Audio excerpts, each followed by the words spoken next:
States. NATO is a very important military alliance, of course, that we're the most significant part of. But we want to make sure that NATO is actually built for the future, and we think a big part of that is ensuring that NATO does a little bit more burden sharing in Europe so that the United States can focus on some of our challenges in East Asia. So we'll have a good conversation. We have great people here, and we're thrilled to have them.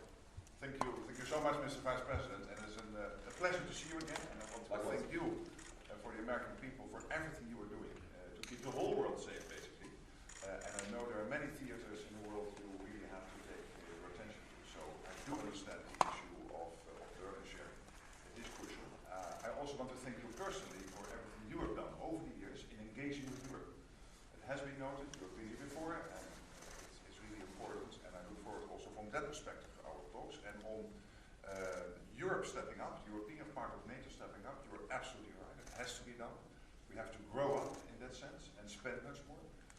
We also have to discuss the defense industrial base. Of course, this is a problem we have both in the US and in the rest of NATO. We are simply not producing enough. We are not keeping up with the Russians and the Chinese. And then, of course, Ukraine. How to bring Ukraine to a lasting peace. No Minsk again. So it has to be lasting. Putin should never try it again. And how to get them into a place of maximum strength when the talks start. So a lot to discuss. We're looking forward also to build a relationship. Great. Likewise. Thank you. Thank you. Mr. Vice President, do you believe Ukraine should join NATO? Should Europe be involved with these talks between U.S., Russia, and Ukraine? Come on, guys, let's go. Of course. Let's go. Come on. Seriously? Yep.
Dowódca kompanii porucznik Nawrocki melduje kompanię reprezentacyjną Wojska Polskiego do powitania.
Hello, soldiers.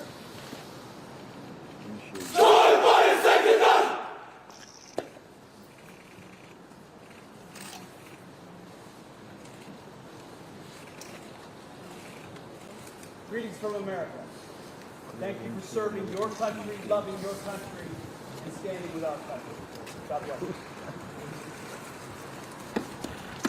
No prawda.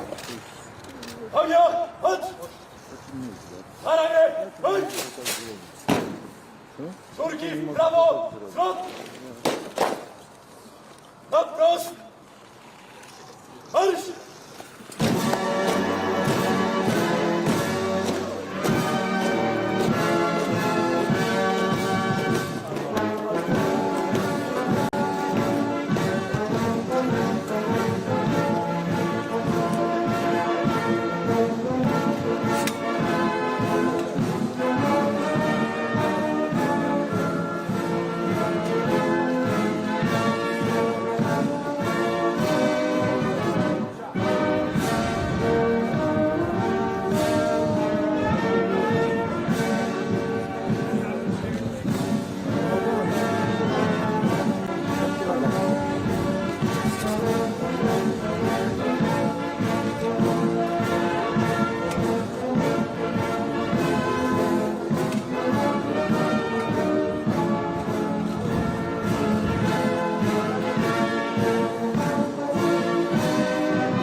back. Go on the grass. Do tyłu, na trawę proszę. Do tyłu na trawę, bo będzie musiała przejść kompania.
Tak, idziemy.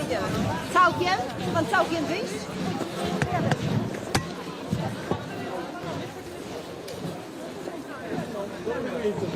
Możliwe, że oni tu stali, przepraszam. O, przepraszam. Na konferencję kto jeszcze? Ja. Panowie?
Hey,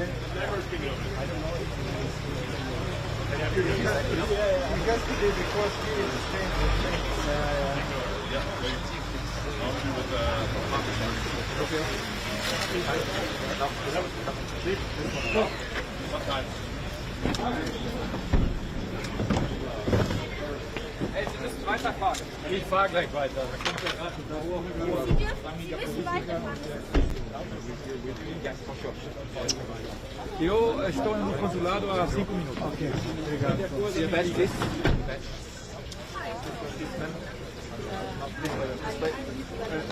Yes. Okay. They're coming from the other entrance. No, we're gonna meet outside. Thank you.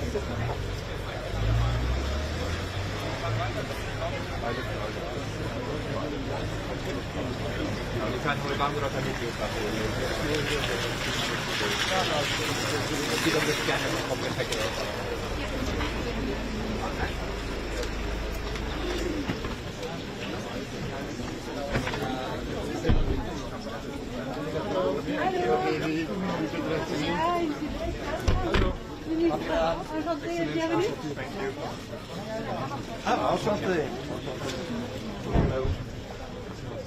Olga hier, Krebs. Ich bin aktuell noch bei einer Begrüßung.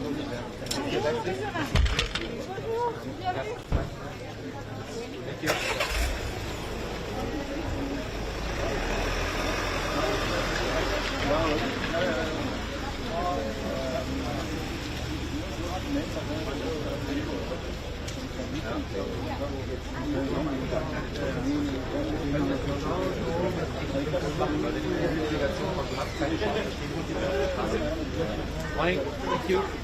Yes. Thank you.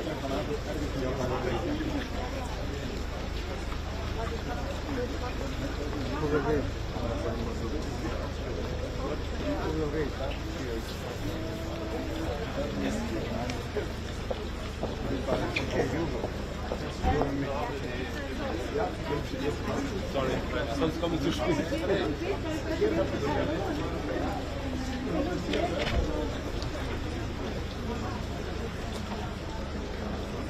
Ja.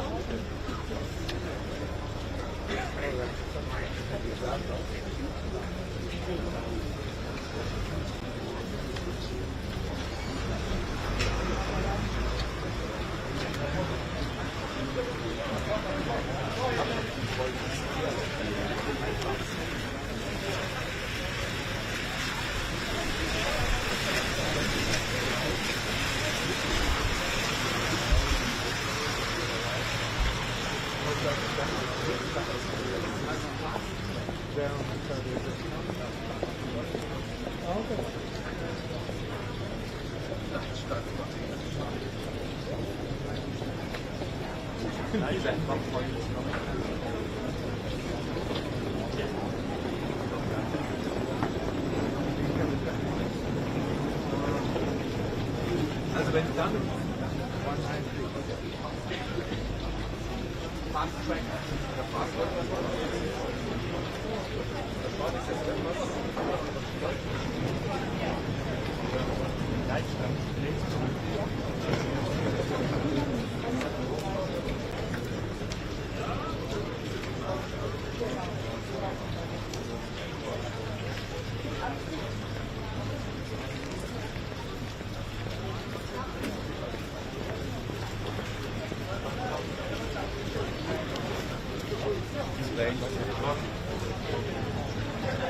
es unmittelbar oder mittelbar?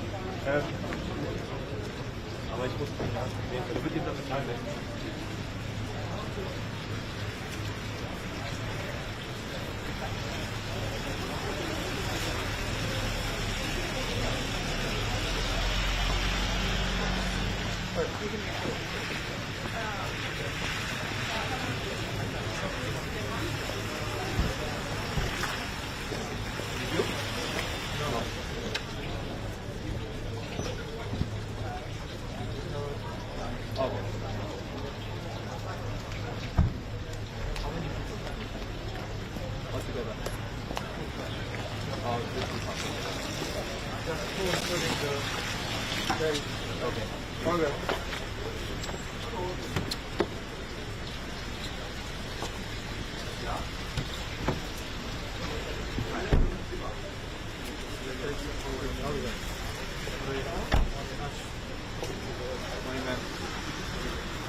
totally insane. Go on, frick.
Thank you.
Das ist total danke.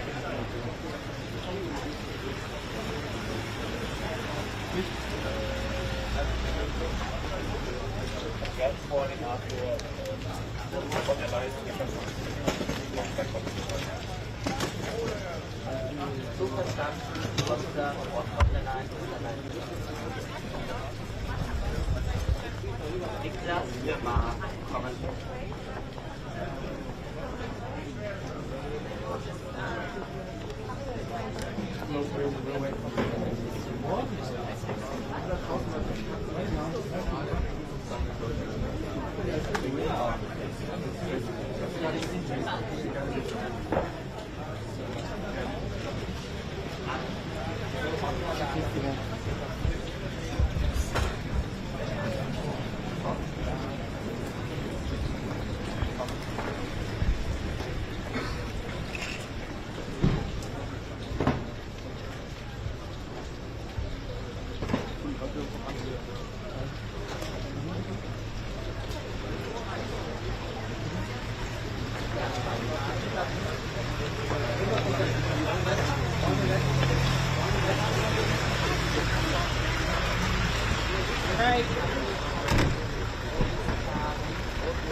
Das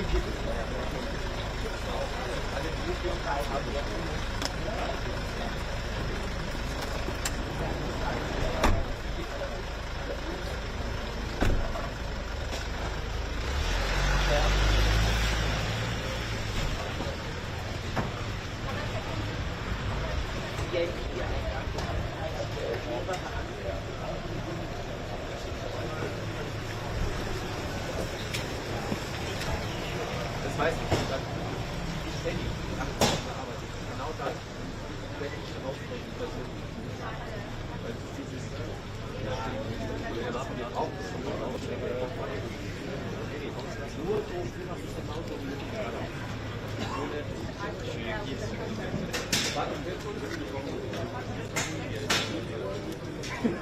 Warte, geht mit der Schaufel auf das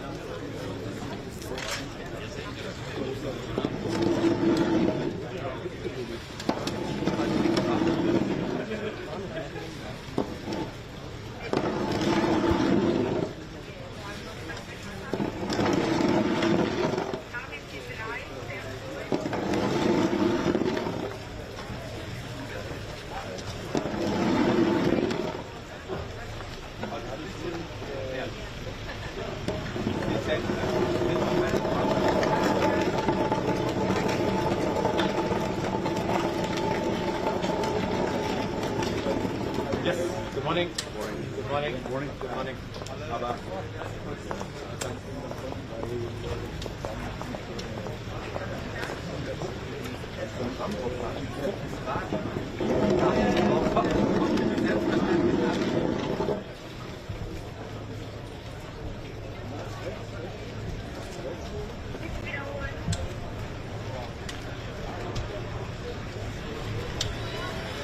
morgen.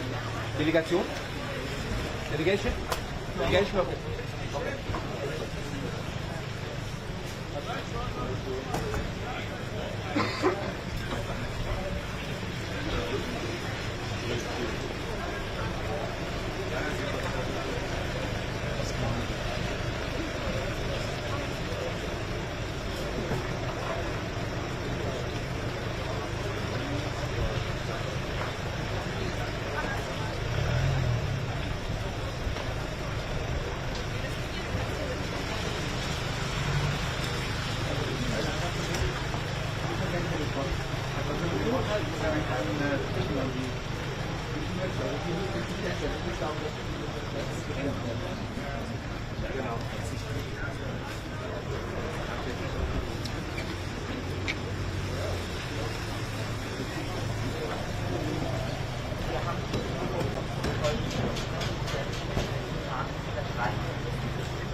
Nein, nein, nein.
Mają podpisane. Najważniejsze są pozycje.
Thanks for joining me. Thank you. To you?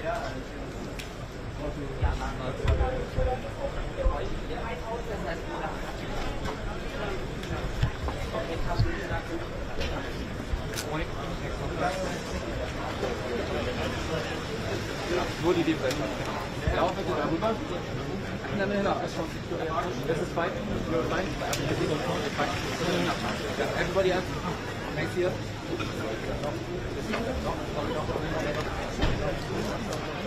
No, this side of the right side this way. This is going for delegations.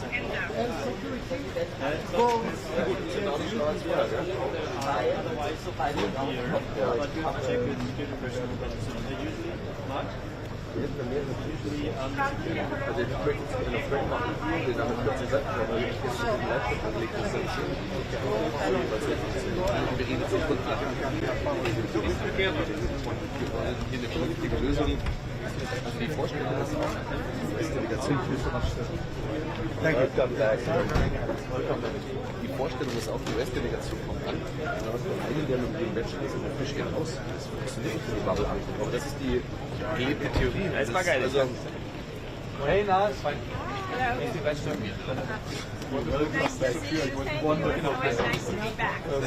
Senator, we did that, so it's a protect letter. Thank you. No, no. Excuse me? Senator, shall I help you with this? I've got it. Thank you.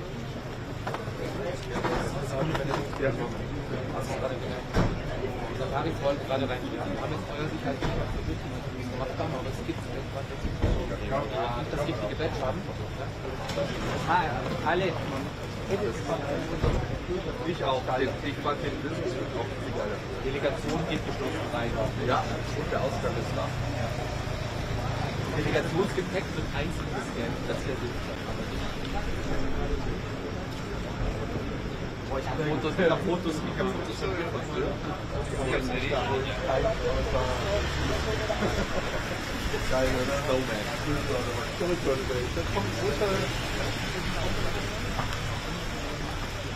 Ja, ist klar.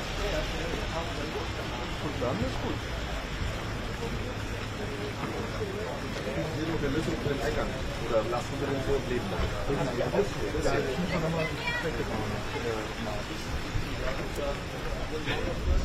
Ich kenne den Herrn Dr. Brand schon ein bisschen. Diese Konferenz noch oder nächste dann? Also ist die Besprechung mit der Lösung so nah, dass wir. Nein, ich muss nur wissen, den illegalen Workaround oder. Ich schicke dir dein Cousin.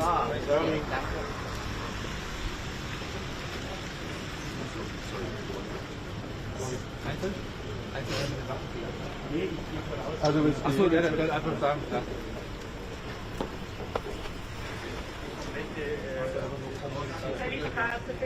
Position F-Schau L3 durchgefahren.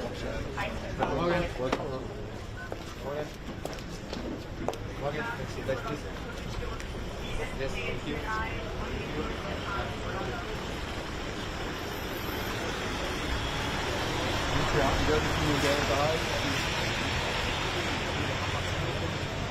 Ja, der ist ja gut.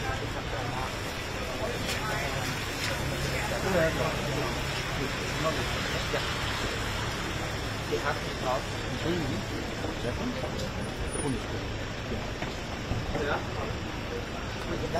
Also nicht das, okay. Just qualify. Volkswagen? Ja. Ja, der ist nicht mal was.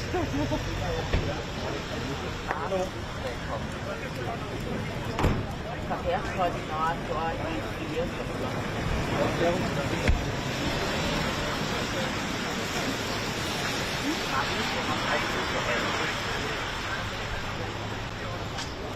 Ja, vielleicht ist man jetzt rein.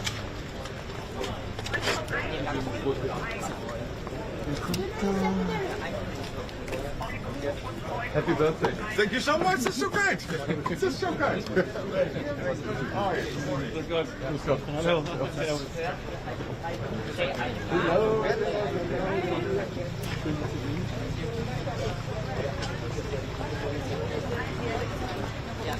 Jetzt mit von der Leyen. Ja, ja. Alles gut? Viel Glück.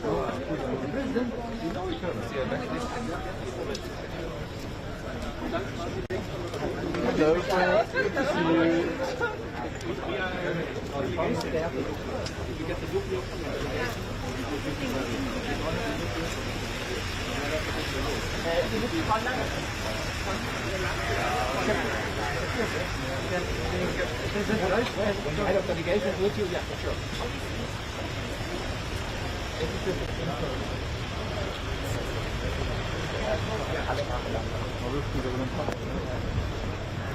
Marc,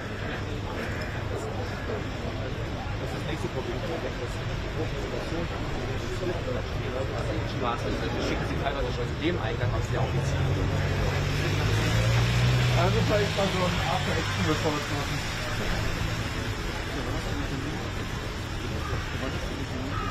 Vor allem von der Anzahl der Leute dann.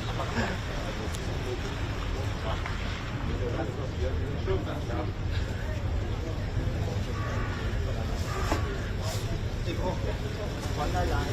Jetzt vor.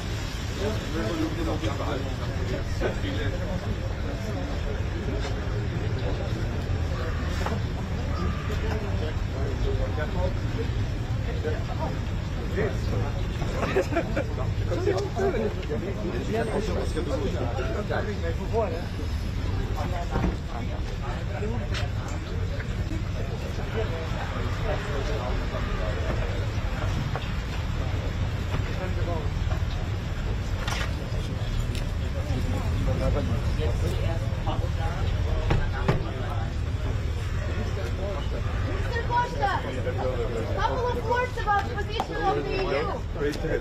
Thank you very much, John. Morning. Morning. Morning. His baggage?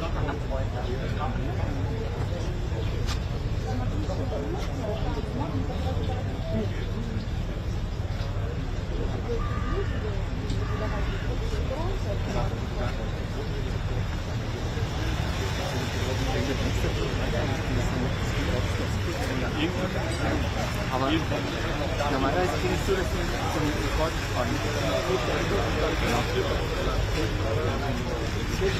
Ja, ich weiß nicht, das ist noch gut auf der Art, dass ich die Strafe gekauft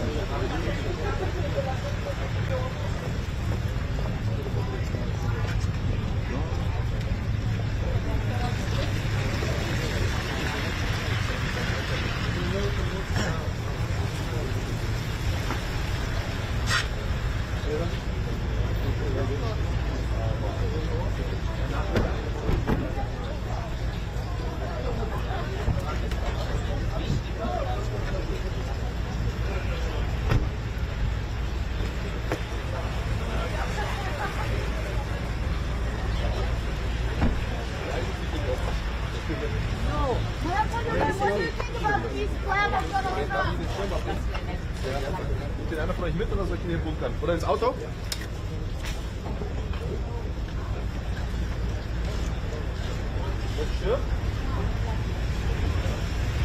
führen. Wir führen, wo bist du hin? Jo.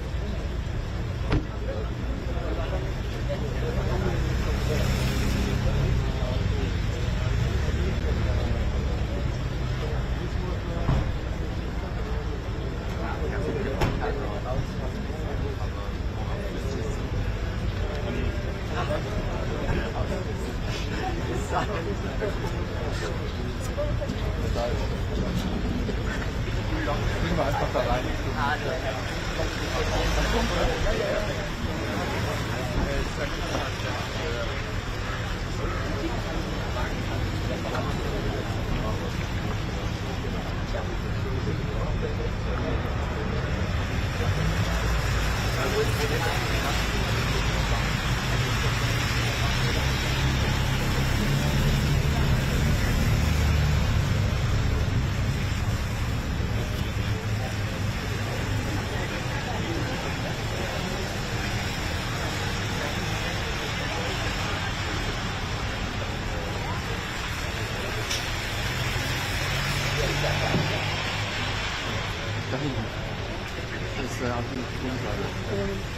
Ist relativ leicht zu erkennen. Danke.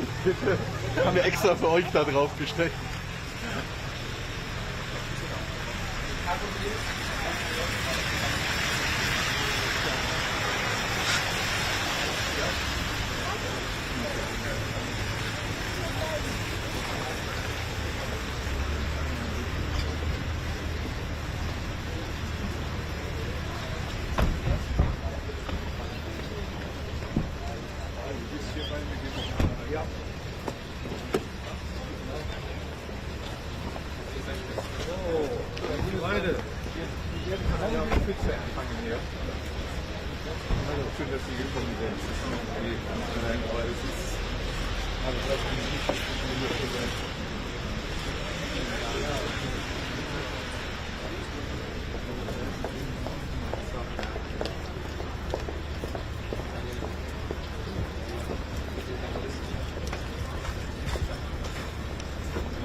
Gehst du auch in die Karmeliter?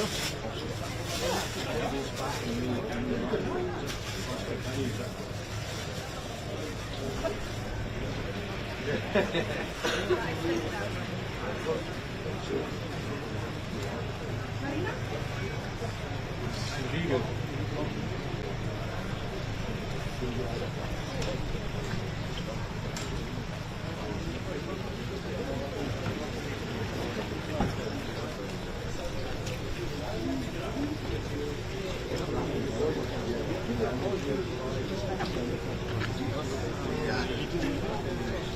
Ich konnte es nicht vorstellen. Normalerweise Massenmörder, die haben immer Pech gehabt.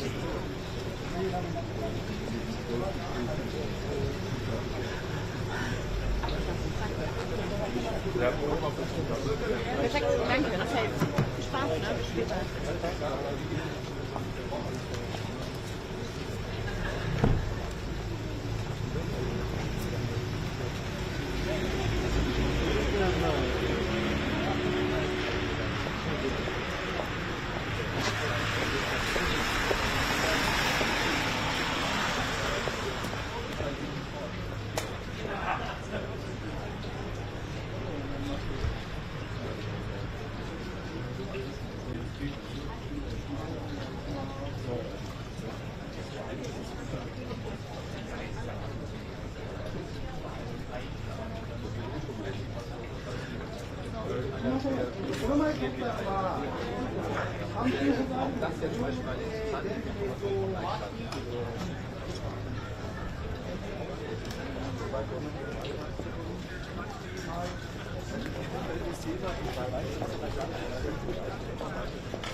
Ach so, aber es ist der gleiche Schiff. Ja. Den habe ich dann hier abkommen lassen.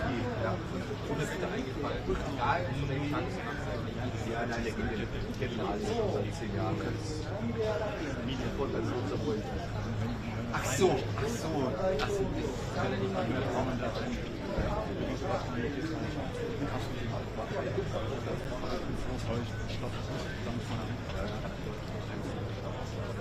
Ja, ich denke, das ist der zweite Rekord.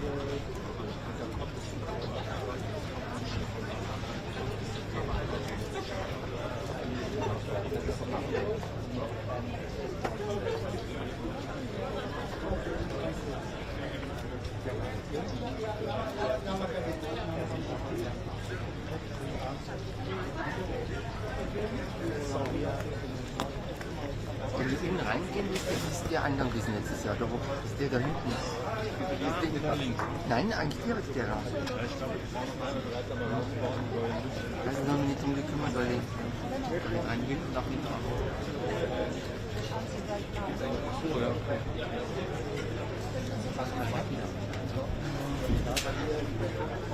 Ist nicht schön. Ja, ist nicht schön. Es hat abzuregnen. Die Sonne kommt raus. Morgen. Ja, ja, ich muss ihn ja irgendwie bei Laune halten.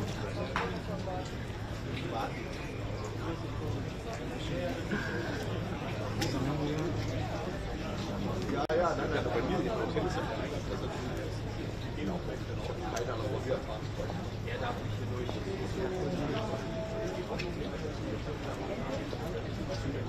Ja, aber ich kann nicht da anfangen. Ich kann es mal aussteigen.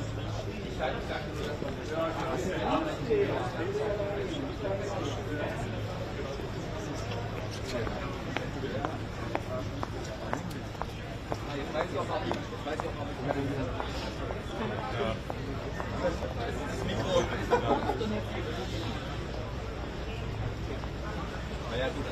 Video fotografieren und das auf der anderen Seite der Wand rüberkommen.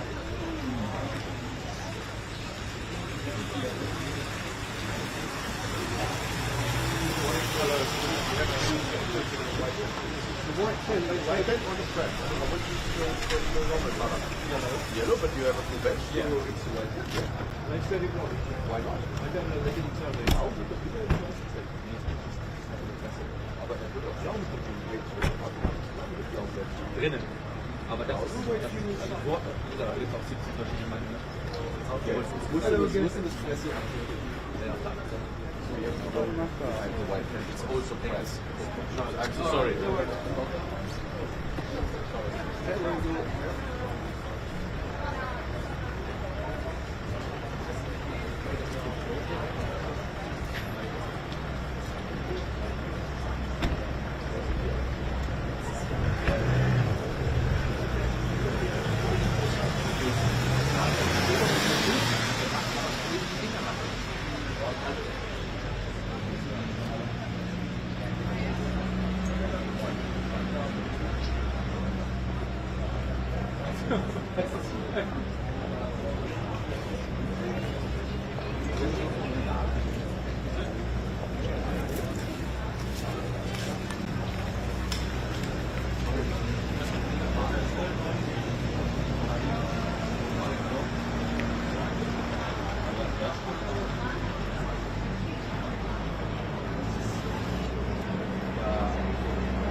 Gepäck gescannt und sich selber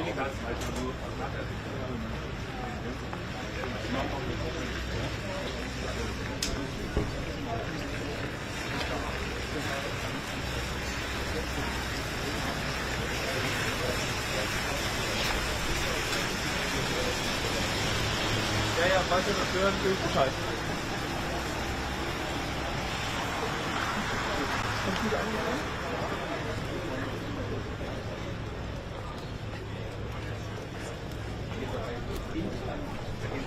Da gibt es eine Idee, der 1.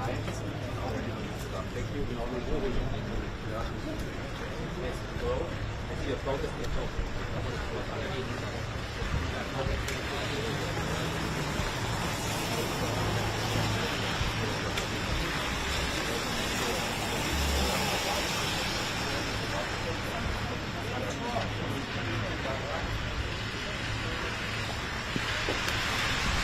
Oh, this is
You're with your head of delegation? Yeah, no problem. No problem.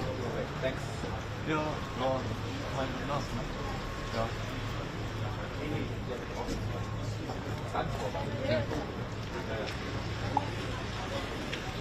Na, auf jeden Fall. Ja. Ich weiß nicht. Press from the other side. Nee, Press from the other side. Straight ahead. To your left. All the way to the bridge. On the left side. Und im Prinzip, also Rot ist im Prinzip kein Tunis.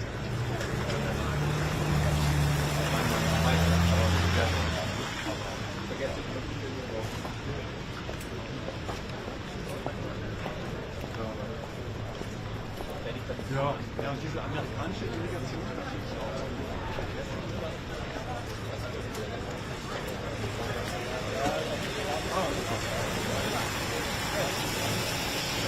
Ja, aber den sieht man nirgendwo. Ja.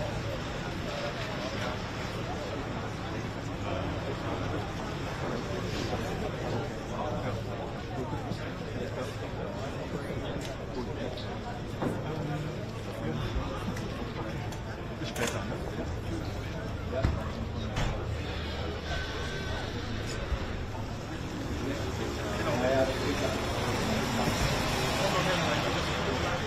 Einfach nur sagen, es dauert ein bisschen. Ja, das ist eingefroren.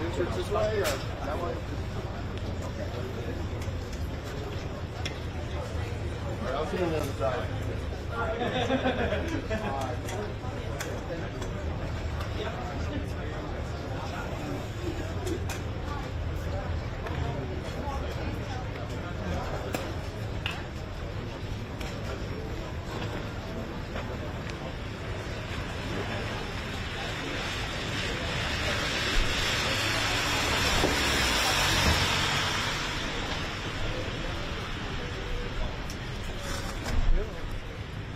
Ja, genau.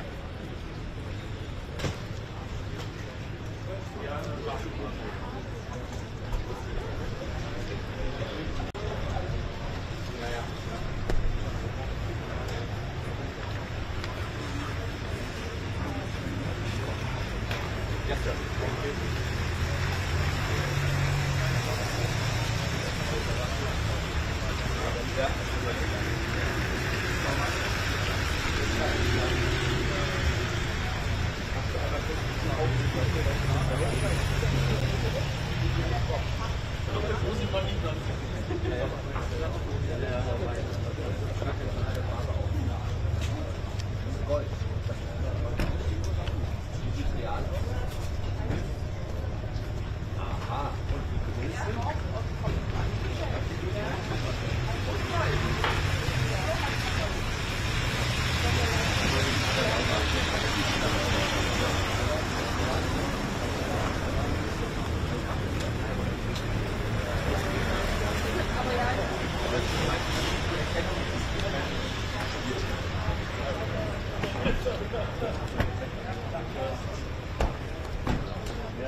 Everybody has a look here?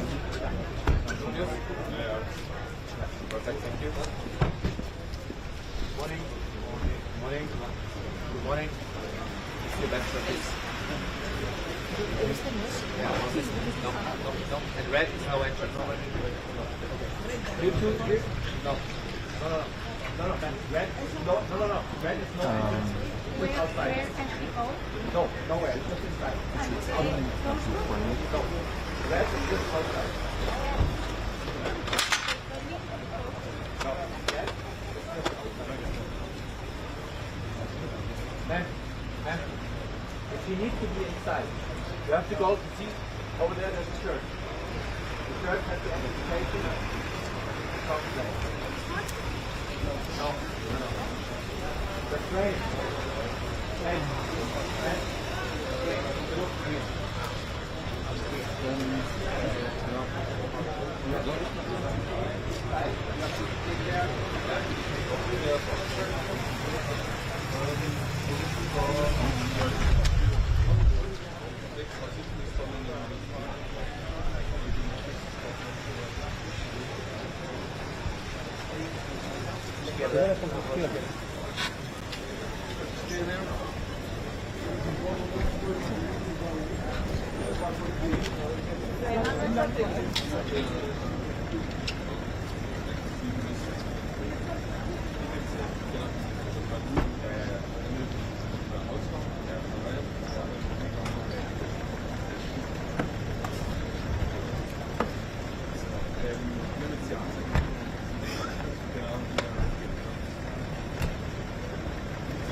Wie gerade eben was unterwegs.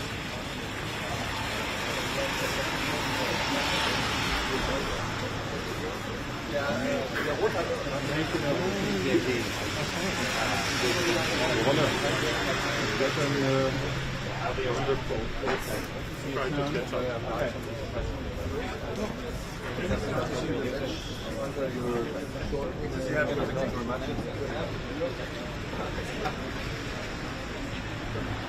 Danke dir, ciao.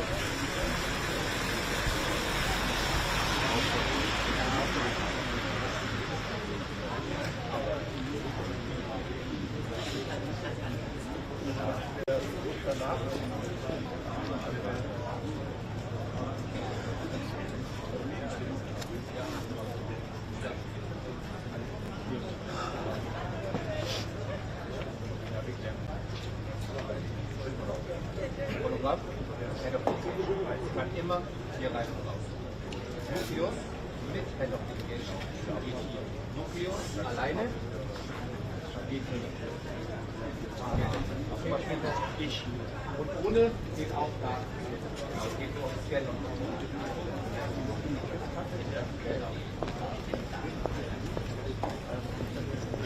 Hat funktioniert?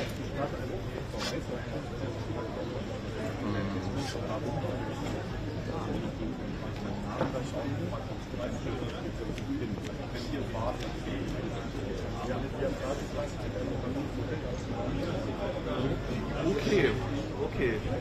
Dann sofort klar. Und das ist nicht, weiß ich ich habe jetzt vor einer halben Stunde gesehen, aber ich sag dir noch ein bisschen.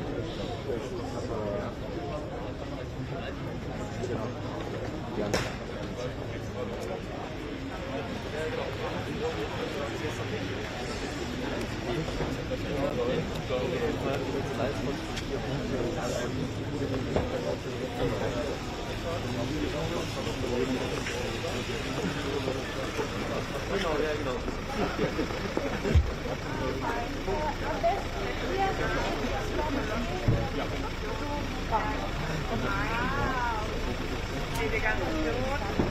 fährt durch.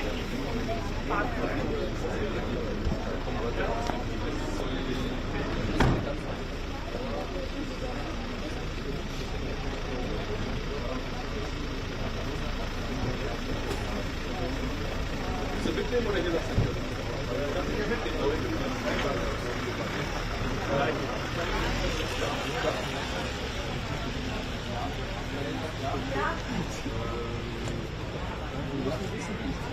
At this building, go left, cross the church on the left-hand side. Ja? Der ist keine Ahnung, wo er reingekommen ist.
Das ist ja genau die Problematik, die wir haben.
אבל היא יכולה לצאת מה? היא יכולה לצאת מפה, היא אישיות.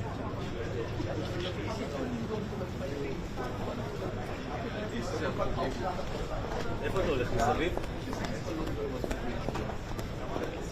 מסביב. מאיפה היא יוצאת?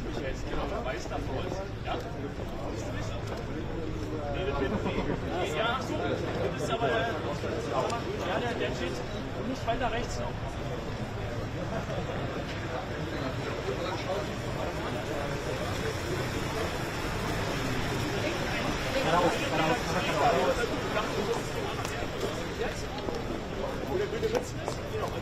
Dann stehe ich hier, ja? Dann stehe ich hier.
Danke.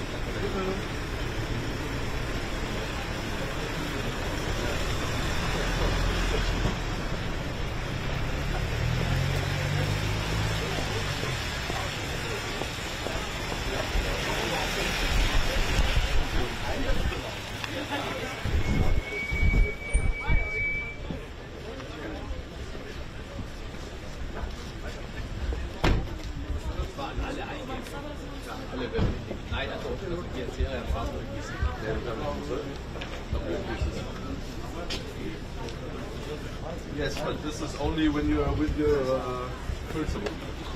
This one. You have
mit US-Flagge, also mit US-Flagge im Vordergrund.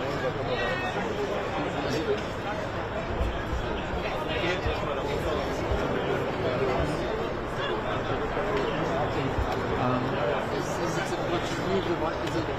nicht, ob der Rex bekommt. Das war überhaupt nicht.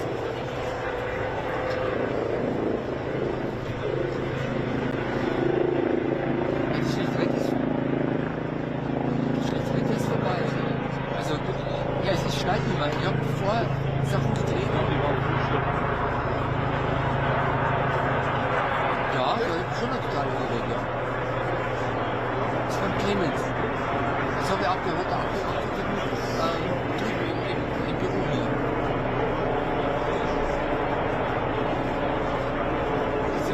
Ich habe nicht nur nahe gemacht, das ist schon eine totale gedreht.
important ally for the United States. We also think it's really important to recognize that in the future, we think Europe is going to have to take a bigger role in its own security, and obviously Germany being the biggest economy in Europe is going to have a major role to play there, and so I'm sure we'll talk about that as well. Mr. President, thank you, and good to see you. Thank you first of all for taking your time. Thanks for your condolences. Just returning from the place where the attack was taking place yesterday. Indeed, there is a need for an exchange. We are opening a new chapter in our transatlantic and our German-American relations. I experienced now 25 years of these relations between, intensive relations between Germany and the United States of America. We are deeply connected. I had a short exchange with your president in Paris during the inauguration of Notre Dame.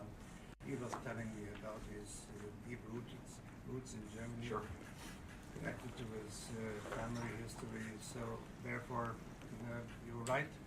We should continue to build our relations, and we should continue to take responsibility in our country. And I'm sure you will present us your ideas, and we will bring us ours. Of course. Great. Well, thank you all, and now we'll hit the private conversation, so you guys have to leave, but it's good to see everybody. Will we get a rare earth deal with Ukraine today, sir? Well, let's see. Take care, guys. Thank you. President Steinmeier is wrong about the AFD. Thank you, guys. Let's go. Thank you.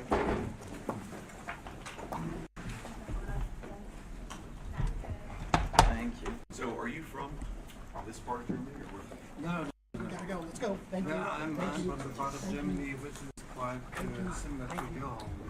Thank you. Thank you.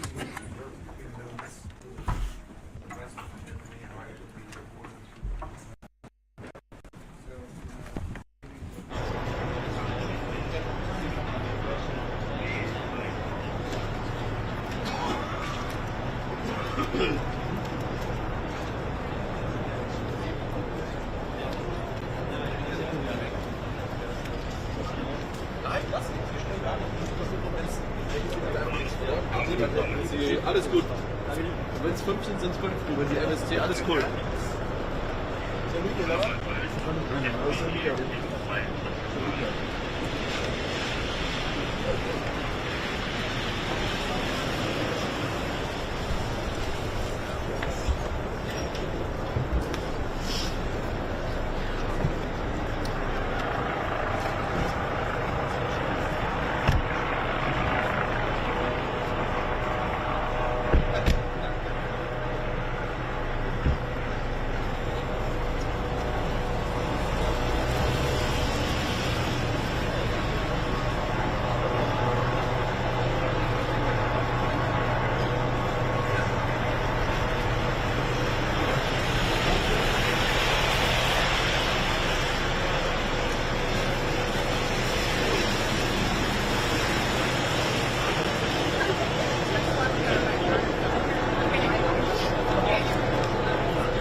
Ihr könnt bis zu der Tür gehen. Ich kann mich dann nicht reinlassen, weil ich noch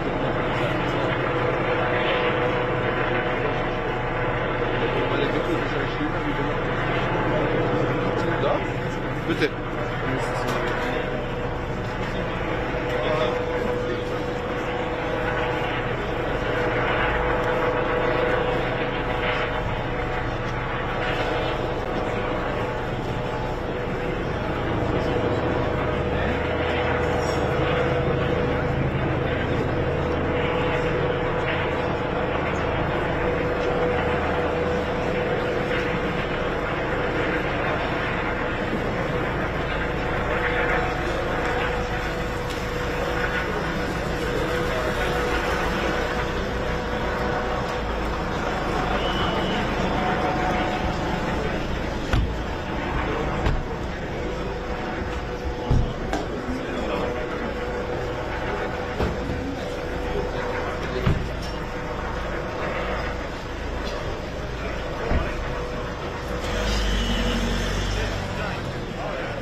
Luis? Ja, gar kein Stress. Ja, natürlich ist es egal, aber die Konsequenz ist halt, dass wir der Stimme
Bardzo prosimy o zajmowanie miejsc, proszę Państwa. Niedługo będziemy zaczynać.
Bardzo prosimy Państwa o zajmowanie miejsc, w szczególności na środku, o zajęcie miejsc siedzących.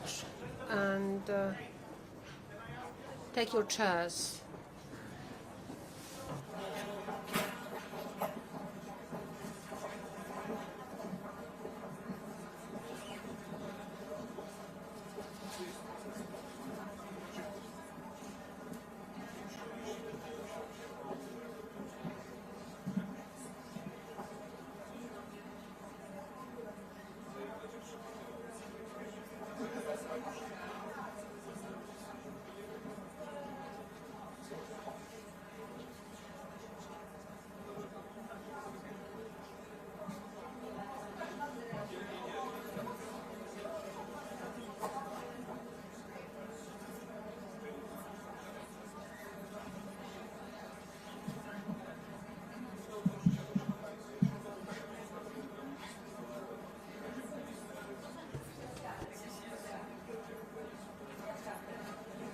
English, English, English.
Bardzo prosimy Państwa o wyciszenie telefonów komórkowych. Can you please put your phones on a silent mode?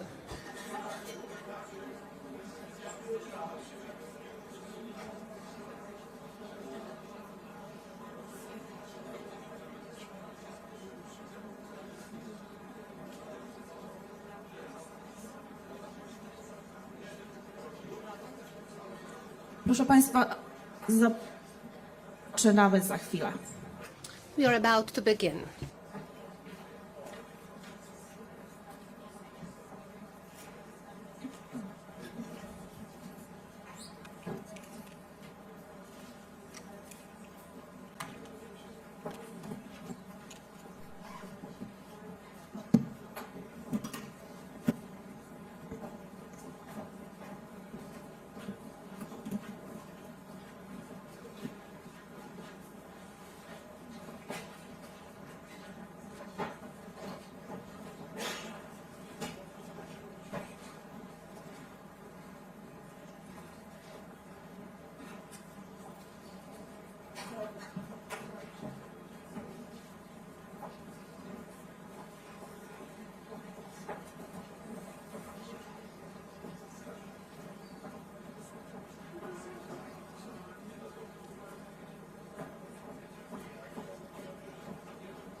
Dzień dobry Państwu, witamy na konferencji prasowej w Ministerstwie Obrony Narodowej w Warszawie. Są dzisiaj z nami pan wicepremier, minister obrony narodowej Władysław Kosiniak-Kamysz oraz sekretarz obrony Stanów Zjednoczonych pan Pete Hegseth. Panie premierze, bardzo proszę o zabranie głosu.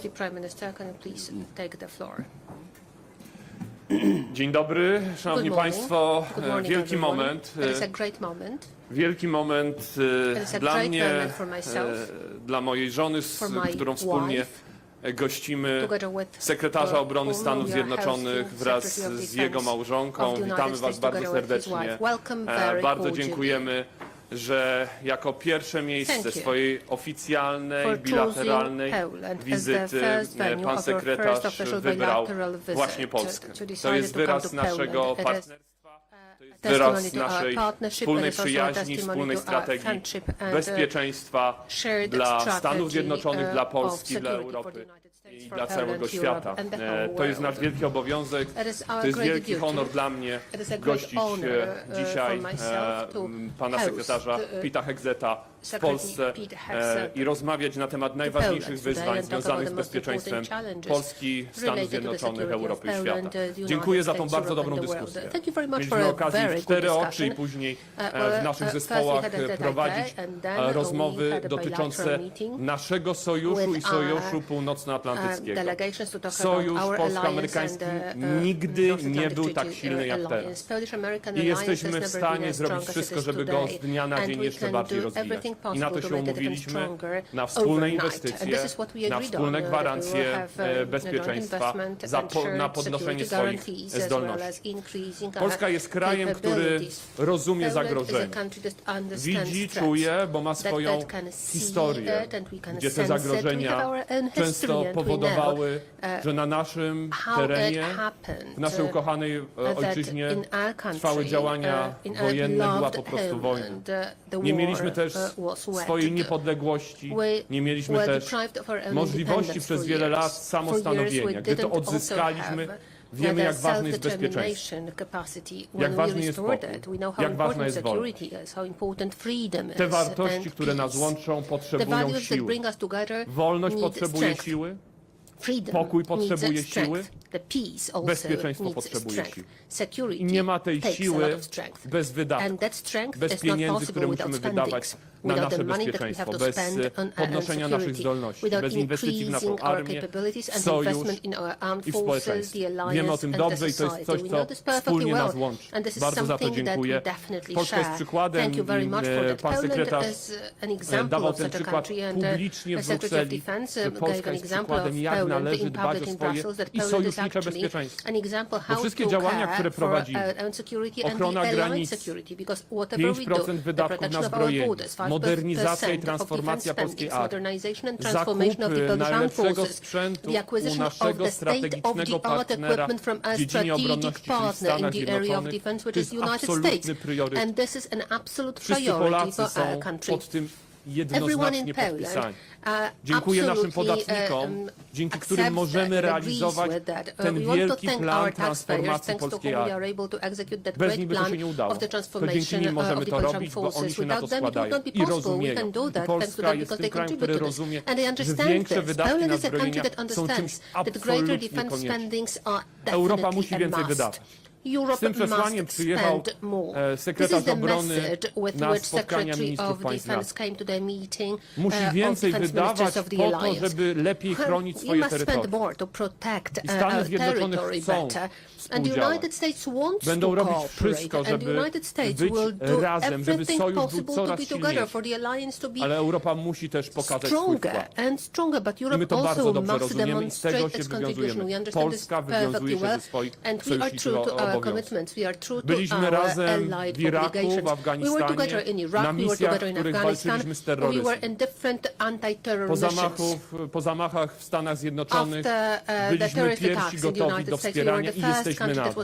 Będziemy wspierać Stany Zjednoczone, jesteśmy lojalnym sojusznikiem i dziękujemy za obecność wojsk amerykańskich w Polsce. Ona jest dla nas bardzo ważna, ona jest dla nas kluczowa, daje poczucie bezpieczeństwa i daje bezpieczeństwo naprawdę. Dziękujemy za każdego żołnierza amerykańskiego, który ćwiczy z żołnierzem polskim. Za każdego, który daje nam tą siłę i moc, daje umiejętności. Zapraszamy i jesteście tutaj zawsze jak najlepiej widziani. Jesteście tak jak u siebie w domu. I tak zawsze będziecie traktowani, bo to jest dla nas wielki przywilej i wielka przyjemność. Cieszę się, że wspólnej rozmowy na temat przyszłości, kolejnych zakupów, które chcemy dokonywać w Stanach Zjednoczonych, a tych, które już dokonujemy, oczywiście będziemy kontynuować. Chcemy też rozwijać współpracę naszych firm zbrojeniowych, o tym dzisiaj rozmawialiśmy. Inwestycje joint venture, amerykańsko-polskie, po to, żeby podnosić zdolności produkcji, szczególnie amunicji, zdolności produkcji zbrojeniowej, która nie jest wystarczająca w Europie w tym momencie. Europa musi się obudzić. Europa musi inwestować w przemysł zbrojeniowy, a my chcemy tworzyć firmy joint venture ze Stanami, żeby też korzystać wspólnie z tych środków. Polska może być i powinna być hubem infrastrukturalnym, serwisowym, ekonomicznym dla Stanów Zjednoczonych. Naszą strategią jest być transatlantykiem, który łączy Stany Zjednoczone z Europą, bo Polska jest najlepiej do tego przygotowana i najlepiej rozumie też działania, które Stany Zjednoczone dzisiaj prowadzą. Ma chyba najlepsze rozeznanie. Po tej rozmowie jestem o tym święcie przekonany.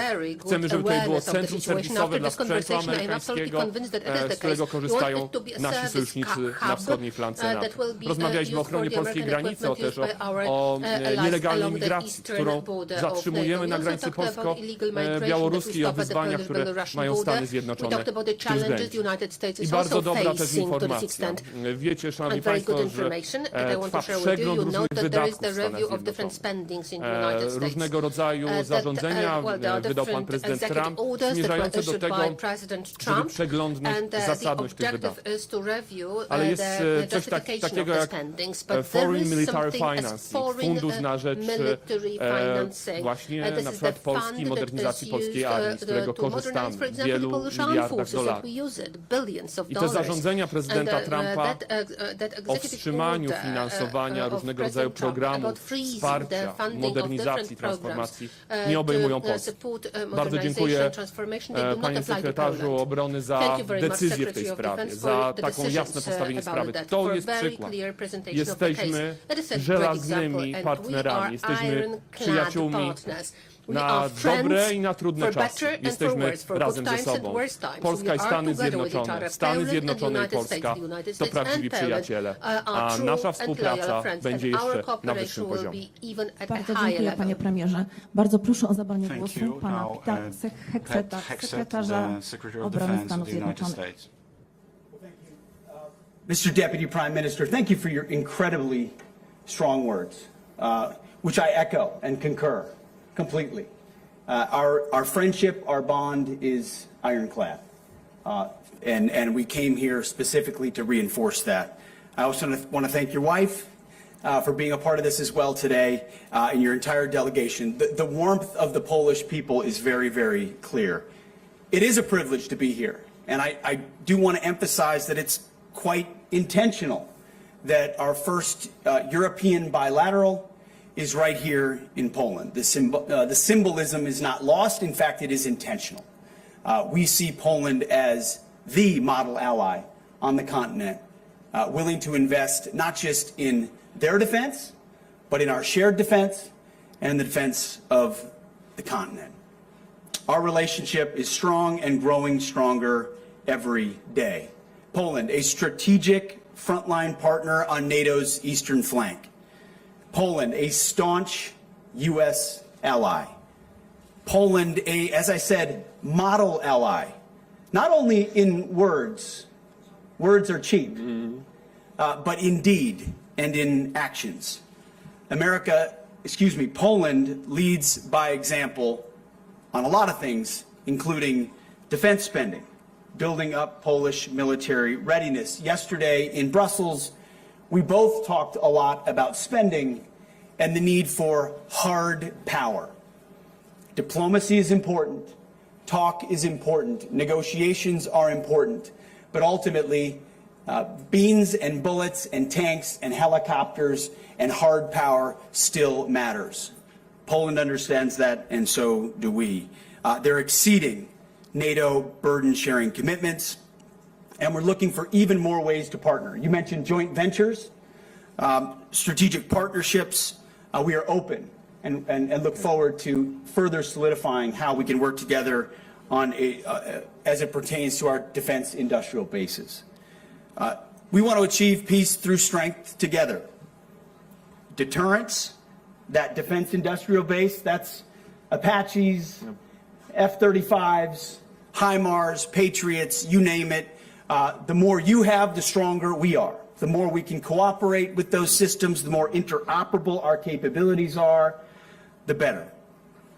I also want to thank you and the Polish people for the outstanding support of our forces that are deployed here. We have over 8,000 American troops in Poland. I had a chance to spend the morning with some of those U.S. troops. We ran the streets of Warsaw this morning in the snow. I'm from Minnesota, so I was used to it. It was about 25 to 30 U.S. soldiers and Marines. Had a chance to talk to them while we ran and did push-ups. And I asked them about their experience here in Poland. And some work directly with troops, others work in military sales, some work in POW and MIA remains recovery still. Each one of them had nothing but gushing compliments for the Polish people, for the Polish military, for the amount of support that they receive, for the true partnership, for the eagerness with which Polish troops work alongside American troops. We've seen plenty of examples across the globe as the United States of America, or where you work with allies who sometimes you wish wanted it just as much as we did. That's not a problem we have with Polish troops or here in Poland, and we thank you. And we thank your military for the immense amount of support they provide to ours. We also, investments by Poland makes it easier for us to be here as well. Generous contributions from the Polish Treasury for infrastructure and logistic support for our troops to be here reduces the U.S. taxpayer burden. I know that's something that President Trump worked with Poland on his first 4 years in office. We will continue to do that together as well. The level of partnership, just to underscore here, is unmatched in Europe. The common bond between our forces is unlike others in Europe. We have a shared warrior ethos, which we talked about, something I'm emphasizing, we're emphasizing at Donald Trump's Department of Defense. We're ready, we're lethal, we're capable, and we want to reinvest the warrior spirit. We want to rebuild our military and reestablish deterrence. I heard the exact same things from you and from your leadership in our bilateral meeting, which is incredibly encouraging. No truer friend, no tougher foe than the Polish soldier. As I mentioned, we saw it in Iraq, we saw it in Afghanistan, and it goes all the way back to World War II in Market Garden. The Polish military has stood alongside America, and we stand alongside you. So thank you again for that robust partnership, for being a friend around the table of nations. Yes, at NATO, we are all friends, but sometimes you look out and see those that say we are with you when there are tough conversations to be had. And you were, and I know you will be. We look forward to leading those conversations and ensuring our deeds match our words, and your friendship is incredibly valued on behalf of the American people. Thank you for welcoming us. It's an honor to be here, sir. Thank you. Bardzo dziękuję. Proszę Państwa, mamy czas na 4 króciutkie pytania ze względu na napięty Now we dzień have panów time ministrów. for Bardzo proszę, pierwsze short pytanie. questions. The first question. Dzień dobry, Jan Piotrowski, Jan Piotrowski, TVN24. Hegseth, sir, just recently you've ruled out the possibility of restoring Ukrainian pre-2014 borders, but do you believe that there is a possibility to restore the border as it was before the full-scale invasion back in February 2022? Thank you. Thank you for the question, sir. I think anything is possible. I, as the Secretary of Defense, have a specific lane of the portfolio of what America is representing inside these negotiations. So my job today and in Brussels was to introduce realism to the conversation. The reality that returning to 2014 as borders as part of a negotiated settlement is unlikely. The reality of U.S. troops in Ukraine is unlikely. The reality of Ukraine membership in NATO as a part of a negotiated settlement, unlikely. And I stand by the comments that I made on that first day in the Ukraine contact group. And that's for all the press out there who it's difficult for them to understand that. We stand by the statements we made in reality about the status of U.S. forces or or Ukraine's involvement in NATO and the unlikely nature of that. That said, I would never put constraints around what the President of the United States would be willing to negotiate with the sovereign leaders of both Russia and Ukraine. I'm not here to put a left and right limit on those discussions. We've been here just simply to introduce realism into the expectations of our NATO allies to incentivize the opportunity for that negotiation. So what those borders ultimately look like, sir, remains to be seen. And I think is part of the discussion that would be had between our president, Zelenskyy, Putin, and likely Europe's involvement in those discussions as well. Thank you, sir. Bardzo dziękuję. Bardzo proszę. Josaj. Mr. Secretary, are U.S. troops in Ukraine on the table? Vice President Vance says it is. And Panie Premierze, under what condition would Poland send forces to Ukraine as part of a peacekeeping mission? Well, the President has said multiple times inside his framework for discussions of this, and I just want to lay out that these are not comments or statements that I make in a vacuum or make without direct consultation with our team. So President Trump's national security team, from Mike Waltz to the Vice President to Secretary of State Marco Rubio, we're all on the same page. And our job is to ensure that our Commander-in-Chief, the President of the United States, has the full spectrum of options to bring this conflict, bring the killing to an end. And my message to the Ukraine contact group was, I do not believe, as a part of those negotiations, that U.S. troops will be on the ground. You can say that, and I believe that to be true. I don't believe that's what President Trump has said. That is what he has emphasized, that this is for Europeans to resolve alongside Ukraine and Russia, and that U.S. boots will not be on the ground. Again, negotiations happen. The President has latitude, and what happens in those negotiations is his prerogative because he is the American people's representative on the world stage. There's no daylight in those conversations. There's no daylight between myself and the Vice President. We are collective advocates on behalf of the President. He reserves the right to have any option as he discusses troops and partnerships and investment opportunities and frontline limits. Those are all what President Trump will negotiate with his counterparts. Bardzo dziękuję, bo negocjacje się dopiero zaczynają. Dziękuję za to pytanie. Negocjacje, które prowadzi prezydent Trump, to jest pierwszy krok. O tym też dzisiaj rozmawialiśmy, że niektórzy uznali, że to jest finał, że nastąpił jakiś finał. Nastąpiło dopiero zupełnie otwarcie. I warto, żebyśmy sobie wszyscy w Polsce, ale w Europie, na Ukrainie zdali z tego sprawę. I to, co przed chwilą powiedział Pete Hegseth o tym, jaki będzie finał, zobaczymy. To jest dopiero przed nami. Na pewno musimy być silni, zjednoczeni jako sojusznicy i to jest pomiędzy Polską i Stanami Zjednoczonymi. Polska dzisiaj robi bardzo dużo, żeby wspierać Ukrainę. Robimy to od pierwszego dnia. Tak naprawdę bez udziału Polski nie ma dostarczania pomocy na Ukrainie. 95% sprzętu pomocy humanitarnej, sprzętu wojskowego przechodzi przez hub logistyczny w Polsce.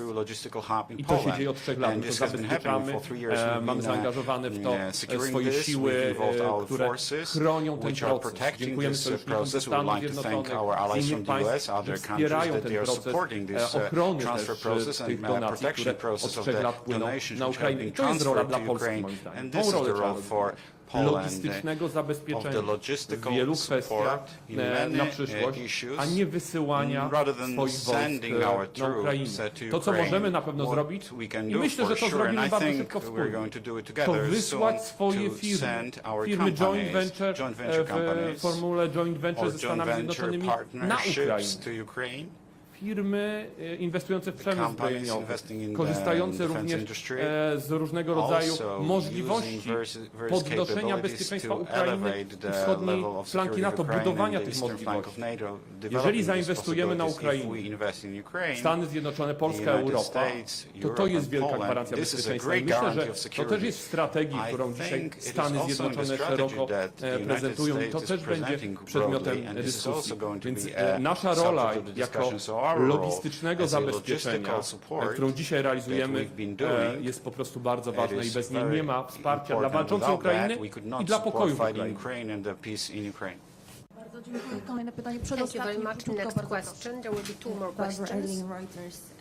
Mr. Secretary, would the U.S. consider lowering troops number in Eastern Europe as a part of deal with Russia, or would it consider giving up its permanent military presence in Poland? Well, I will state definitively, as I did in Brussels, that America is committed to the NATO alliance. Our message has been, and as we discussed, we believe heard loud and clear, that member countries in NATO need to spend more, need to invest more, need to have more skin in the game for their collective defense. That is not just a suggestion from the United States of America, that is a direct request which we will follow up on as a reflection of their desire and commitment to actually defend their own backyard. That's a serious aspect of NATO becoming a serious alliance in the future. As I mentioned, you can have as many flags as you want, but if you don't have hard power, you're not an actual alliance. And unfortunately, our adversaries look at that and they judge accordingly. Right now, on the continent, the American presence is robust, and it has been, and that partnership is real and important. And the troops that we have here in Poland is an investment in that, is a recognition of that. And frankly, the invitation we receive here, if anything, would make me want to welcome more troops to Poland as the Secretary of Defense. That's not a policy statement, that's just how I feel. The welcome is warm. At the same time, our president is in the middle of negotiations, but he has recognized, as have I, that American presence on the continent is important to deter Vladimir Putin and send that signal of solidarity. But I think it's really important what the Deputy Prime Minister said. This is the beginning of negotiations. Nothing should be, I'm not here to set the terms of how my President of the United States will debate this. I'm here to give him my best military advice alongside him of what may or may not be most useful to reach the peaceful end state that we want. From my perspective, the American troop levels on the continent are important. What happens 5 or 10 or 15 years from now is part of a larger discussion that reflects the threat level, America's posture, our needs around the globe, but most significantly, the capability of European countries to step up. And that's why our message is so stark to our European allies. Now is the time to invest, because you can't make an assumption that America's presence will last forever. America has to stare down a lot of threats, to include, as I've mentioned, the Communist Chinese. And if that's the case, then countries like Poland and others will continue to step up. But as of today, we are very proud of our partnership in Europe. Thank you. Ostatnie pytanie, Fox News, bardzo proszę. Lucas Tomlinson, Fox News. These questions are for both you gentlemen. Do you believe the warnings from NATO allies that allowing Putin to keep Ukrainian territory will one day embolden him to launch future attacks, perhaps even invade the eastern flank of the NATO alliance? Is this Yalta 2.0 or perhaps even Munich 2.0? Do you trust Vladimir Putin to live up to any potential agreement? And finally, in light of the Russian drone attack on Chernobyl last night, should there be a ceasefire during these negotiations? Thank you. Do you want to go? Go ahead. W to, co wierzę, to jest siła, która chroni nas przed złem. Tylko silni jesteśmy w stanie obronić się przed zagrożeniami ze strony Putina. Tylko siła odstrasza. Naszej wolności nie obronią piękne słowa. Naszej niepodległości nie obronią dyplomatyczne spotkania. Naszą wolność, niepodległość obroni tylko siła naszej armii, naszego sojuszu i naszych ludzi, naszego społeczeństwa. Tylko to jest coś, co nas broni. Nic innego. I nigdy nie będzie spokojnego dnia. Na świecie nie ma spokojnych dni. Są tylko ci, którzy przespali ostatnie 30 lat, bo uważali, że są spokojni. Świat nigdy nie będzie spokojny, świat zawsze będzie wymagał od nas aktywności, zawsze musimy inwestować i pamiętać, że może przyjść Putin lub kolejny dyktator, który będzie zagrażał naszemu bezpieczeństwu. To się nigdy nie kończy. Tego nas uczy historia i chyba było nam za dobrze. Niektórym chyba było za dobrze. Może nie mieli też takich doświadczeń jak my tutaj w Polsce, że przespali ten czas. I dzisiaj jest czas, żeby ich obudzić. I ten głos, który popłynął w Brukseli od Pete Hegseth, więcej wydatków, wreszcie został usłyszany, moi drodzy. My o tym mówiliśmy, pokazywaliśmy i tego potrzebujemy. Nie po to, żeby zastąpić wojska amerykańskie w Europie, bo bez nich nie ma bezpieczeństwa świata i Europy. Tylko po to, żeby ich utrzymać tutaj. Europa musi pokazać, że tego chce. Nie w słowach i deklaracjach, tylko w czynach. I wiele państw europejskich już to robi, ale musi to robić jeszcze więcej, jeszcze silniej. My chcemy to robić i będziemy to robić. Więc nie ma innej gwarancji bezpieczeństwa. Well, I appreciate those words, and I agree. First, your second question on a ceasefire. I think the president has stated that that could be part of a good faith aspect at the beginning of negotiations, which the president's goal is to stop the killing, end the violence and the death. Part of doing that could be a ceasefire, and that could be a welcome development. As far as Vladimir Putin being emboldened, he's gonna declare victory no matter what. You can expect that. No matter what the outcome is. Thankfully, the bravery of the Ukrainians and allies that came alongside them, especially early in the war, deterred and defeated Vladimir Putin from achieving what he wanted, which was all of Ukraine. So now you have a more defined front line, and whether he declares victory or not will be up to him. Whether he's emboldened speaks exactly to what the Deputy Prime Minister talked about, and NATO's willingness to step up. If NATO's response to this situation is to truly increase capabilities, truly increase inputs and spending, to think more like Poland, to think more like the Baltics, who are closer to the threat and recognize the reality of the threat, then I don't think Vladimir Putin will be emboldened by this outcome. It'll be a recognition that the collective ability of the West to deter him was something that actually happened. Is there trust there? No, I mean, you don't have to operate under a position of trust in order to negotiate a deal. But again, I'm the Secretary of Defense. It's not my job to read the mind of Vladimir Putin. President Trump will be the one at the table with Zelenskyy and Putin. You don't have to trust somebody in order to negotiate with them. But as Ronald Reagan said, If you don't trust, you need to verify. And so there will be a follow-up in ensuring that whatever peace is negotiated is a lasting and enduring peace. Thank you, gentlemen. Dziękujemy, panie premierze. Panie sekretarzu, również bardzo dziękujemy. Miłego dnia państwu życzymy. We good? Oh my goodness.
Czekasz na potwierdzenie, tak?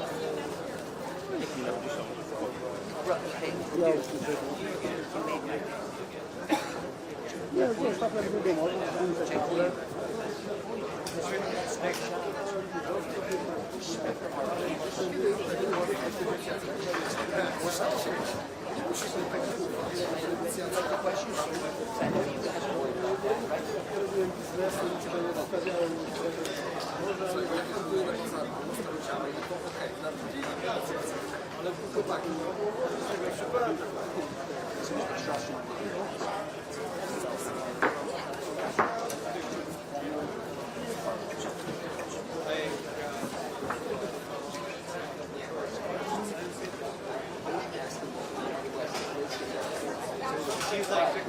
I know, and it said like to question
obviously we have a lot in common. The special relationship between the United Kingdom and the United States will remain very strong.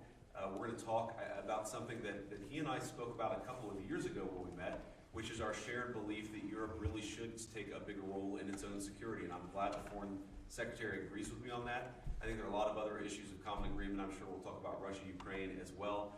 But Mr. Foreign Secretary, it's good to see you. Welcome. Thank you. Very good to see you. The special relationship, the Anglo-American relationship, is more than just an alliance. It's a covenant. That's right. Between two partners, and we're very pleased to be your partner across the sea. Last year we met with both in opposition. We were talking about growth in our economies. We were talking about the problems we've got with controlling our borders. And of course we were talking about European security. We're committed to increasing defence and encourage our friends across Europe to do the same. And of course we've got important issues to discuss on Ukraine and how we support Ukraine at this tough moment. And also broader issues of UK-US security. Wonderful. Well, we're looking forward to it. Thank you all. Good to see you. Do you think Russia should rejoin the G7? Take care, guys. Will you talk about Gaza? Let's go.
Gelegenheit nutzen, wir alle werden sie nutzen. Dass die Trump-Administration einen schnellen Friedensvertrag zwischen Russland und der Ukraine wollen würde vorher, das war klar.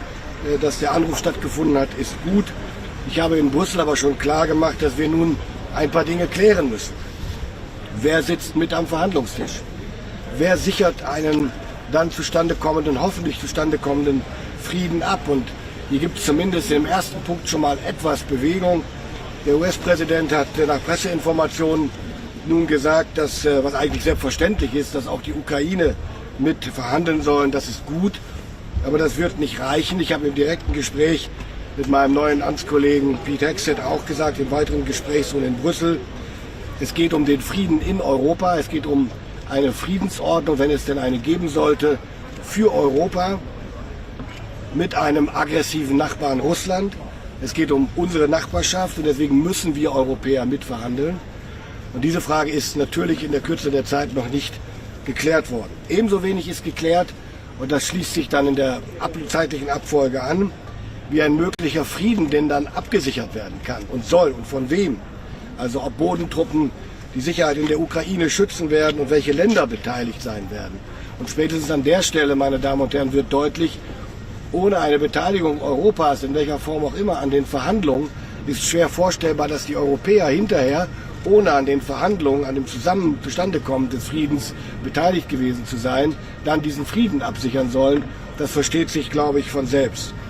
Aber all diese Dinge machen auch klar, es überschlägt sich gerade einiges, das habe ich eingangs gesagt. Deswegen kommt es jetzt umso mehr darauf an, dass wir alle kühlen Kopf bewahren, nicht auf jede Schlagzeile reagieren, nicht auf jede Äußerung reagieren, sondern schlicht und ergreifend uns an den Fakten und an den Handlungen orientieren. Und dann werden sich sicherlich Lösungen finden lassen. Zum Stichwort USA und NATO. US-Verteidigungsminister Pete Hegseth hat in Brüssel mehrfach sehr deutlich betont, die USA werden Europa nicht den Rücken kehren. Oder wie er sich ausdrückt in seiner zweiten Bemerkung, we don't go anywhere. Ein klares Bekenntnis zur NATO und zu Europa, was wichtig ist in diesen Zeiten. Und Vizepräsident Vance hat vor seiner Abreise nach München gesagt, die Ukraine soll unabhängig sein. Auch das wichtige Aussagen in diesen Zeiten. Das Bedauerliche, das habe ich gestern bereits gesagt, ist, dass die Trump-Administration ohne Not, wie ich finde, zwei wichtige Verhandlungsgegenstände vom Tisch genommen hat, nämlich zum einen die NATO-Mitgliedschaft der Ukraine und die Frage, wie territoriale Veränderungen in der Ukraine aussehen können. Ich finde, das war ungeschickt, ich finde, das war ein Fehler. Aus meiner Sicht wäre es deutlich besser gewesen, über eine mögliche NATO-Mitgliedschaft der Ukraine und über mögliche territoriale Veränderungen erst am Verhandlungstisch zu sprechen, dann, wenn auch die Ukraine dabei ist und nicht schon vorher, gewissermaßen ohne dafür einen Preis zu bekommen von Putin. Ich halte das für falsch. Wir müssen uns klar machen, Putin hat sich bislang keinen Millimeter bewegt, zu keinem Zeitpunkt. Bislang hat es nur dieses Telefonat gegeben. Er hätte ja auch schon mal als Zeichen seines guten Willens mit der fortlaufenden Zerstörung der Ukraine aufhören können, sie unterbrechen können wenigstens. Stattdessen hat er aber in der Nacht, soweit ich weiß, nach dem Telefonat wieder heftige Drohnen- und Flugkörperangriffe gefahren. Er greift die Ukraine seit 3 Jahren militärisch an und parallel dazu greift er die Europäische Union Hybride an. Und es gibt, meine Damen und Herren, keine Hinweise darauf, dass Putin mit seinen Provokationen gegen den Westen und seinen hybriden Angriffen gegen europäische Staaten, dass er damit aufhören will. Gleichzeitig, und das ist das andere Arbeitsfeld, mit dem wir uns seit einiger Zeit beschäftigen, wo es jetzt konkret wird. Wir wissen, dass die Amerikaner, die Vereinigten Staaten von Amerika, das war immer klar und wäre auch so gewesen unter einer Präsidentin Harris oder einem Präsidenten Biden. Die Amerikaner werden mehr Aufmerksamkeit und mehr Engagement lenken müssen und wollen auf den Indopazifik aufgrund der dort bestehenden geopolitischen Herausforderungen. Das ist richtig und notwendig und ich füge hinzu, auch im europäischen Interesse. Das Gleiche gilt übrigens unter anderen Vorzeichen auch für die Arktis. Dazu will ich aber heute jetzt nichts weiter sagen. Aber zum Indopazifik ist klar, wenn die Vereinigten Staaten von Amerika mehr machen im Indopazifik, dann wird niemand in Europa von ihnen verlangen können, dass sie dann gleichzeitig genauso viel machen in Europa, was konventionelle Abschreckung angeht, wie in der Vergangenheit. Es ist also folgerichtig, davon auszugehen, und ich habe das seit 1,5 Jahren immer wieder, wenn es um die Diskussion um die Verteidigungshaushalte ging, deutlich gemacht. Es war immer klar, dass das dann von uns würde kompensiert werden müssen, was in Europa von den Amerikanern weniger gemacht wird. Das habe ich gestern auch im Kreise der Verteidigungsminister, auch gegenüber Pete Hegseth sehr deutlich gemacht. Das kann aber nicht von jetzt auf gleich gelingen. Also zu glauben, wir könnten innerhalb von einem Jahr kompensieren, was die Amerikaner in wenigen Monaten weniger machen, ist illusorisch, das wird nicht funktionieren. Deswegen habe ich eine Roadmap vorgeschlagen. Hegseth sieht das genauso und sieht auch die Notwendigkeit, genau wie die europäischen Alliierten. Es geht um eine Roadmap, an der entlang wir das Burden Shifting, also die Veränderung der Lastenverteilung, so vornehmen können, dass es so orchestriert ist, dass in dieser Zeit keine gefährlichen Fähigkeitslücken entstehen. Ich glaube, das ist ein wichtiger Schritt. Es wäre gut, wenn wir die gestern mündlich erzielte Einigung schnell in Taten umsetzen können. Es gilt das, was ich ziemlich genau vor 2 Jahren schon gesagt habe und wiederholt habe, immer wieder. Wir werden deutlich verstärkt in unsere Fähigkeiten zur Abwehr und Verteidigung investieren müssen. Und ich wiederhole auch das nochmal, niemand kann heute noch glauben, dass 2% ausreichen oder das Ziel sein können. Und deswegen ist auch klar, egal ob wir am Ende über 3 oder was auch immer, wie viel Prozent reden, Ich orientiere mich gerne an den NATO-Fähigkeitszielen, weil die das Maß der Dinge sind für unsere Fähigkeit zur Abschreckung und Verteidigung. Aber klar muss sein, bei der Frage der Finanzierung der Verteidigungsausgaben darf es keine Denkverbote geben, keine Tabus. Wir müssen endlich die Zeichen der Zeit erkennen und die Schuldenbremse der Realität anpassen. Wir brauchen ein Beschaffungsprogramm, das nicht nur im Blick hat, die Bundeswehr in der nächsten Legislaturperiode besser aufzustellen, sondern über einen Zeitraum von 10 Jahren. Wir müssen in Kategorien denken, die ich nennen würde Security Next Generation. Denn es geht um die kommende Generation, deren Sicherheit in den 30er Jahren wir heute anfangen müssen zu gewährleisten. Und es gibt zahlreiche Länder in der Europäischen Union, die infolge ihrer Staatsverschuldung Probleme haben, die Finanzierung sicherzustellen mit Blick auf die Maastricht-Kriterien. Deswegen bin ich sehr dafür, dass wir uns die Maastricht-Kriterien sehr kritisch angucken, um zu ermöglichen, dass alle NATO-Länder in der Europäischen Union auch entsprechend mehr Geld ausgeben können, ohne dann die Maastricht-Kriterien zu verletzen. Und ich sage sehr deutlich, wir haben in 8 Tagen und 9 Tagen Bundestagswahl. Die nächste Bundesregierung muss diese Fragen sehr, sehr schnell angehen, unmittelbar, nach meiner festen Überzeugung sogar vor allem anderen, weil hier keine Zeit zu verlieren ist. Sie sehen, meine Damen und Herren, es gibt viel zu tun in München und ich freue mich darauf, die Gespräche gleich zu führen. Dankeschön. Herr Hoffmann war der Erste, der eine Frage hatte. Entschuldigung, Hoffmann, Deutsche Presseagentur. Herr Minister, wie viel Zeit sollten sich und können sich die Verbündeten geben, um eine solche Roadmap auszuarbeiten und umzusetzen? Damit verbunden die Frage, sehen Sie Deutschland in der Lage, einen aktiven militärischen Beitrag für eine Absicherung des Friedens in der Ukraine zu leisten? Also zur ersten Frage, es ist ja wie immer im Leben, es gibt ein Telefonat zwischen 2 Präsidenten über die Absicht, über einen Frieden zu verhandeln und 24 Stunden später fragen alle, wann ist es denn soweit? Also so schnell wird es ja nicht gehen, wie wir sehen. Von daher sollten wir den Verhandlern dann auch ein bisschen Zeit gönnen, die Verhandlungen vorzubereiten und dann unter Beteiligung der Europäer und der Ukraine durchzuführen. Von daher würde ich sagen, die Roadmap folgt dem. Dann die Roadmap betrifft ja nicht in erster Linie die Ukraine, zu den Friedenstruppen komme ich gleich, sondern bei der Roadmap geht es ja vor allen Dingen um die Frage des Engagements der US-Amerikaner mit Blick auf konventionelle Abschreckung in Europa. Und zu den Friedenstruppen kann ich nur sagen, was ich seit Tagen und Wochen sage, solange wir nicht wissen, wie ein Frieden aussieht, wer ihn verhandelt, wann er gilt und wie die Rahmenbedingungen sind, verbietet es sich, öffentlich darüber zu spekulieren, wer was tun würde.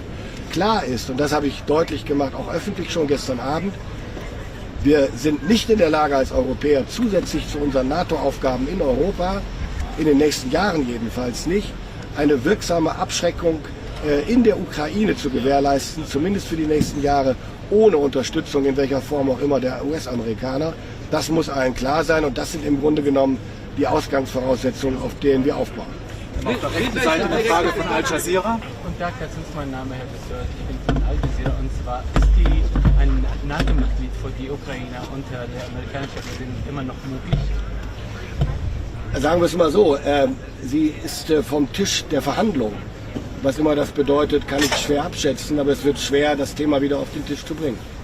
Aber auf der Seite der Frage für den Herrn Voice of America. Wir haben eine Frage, Iran unterstützt immer noch Russland mit Raketen, mit Drohnen, Hamas und alles.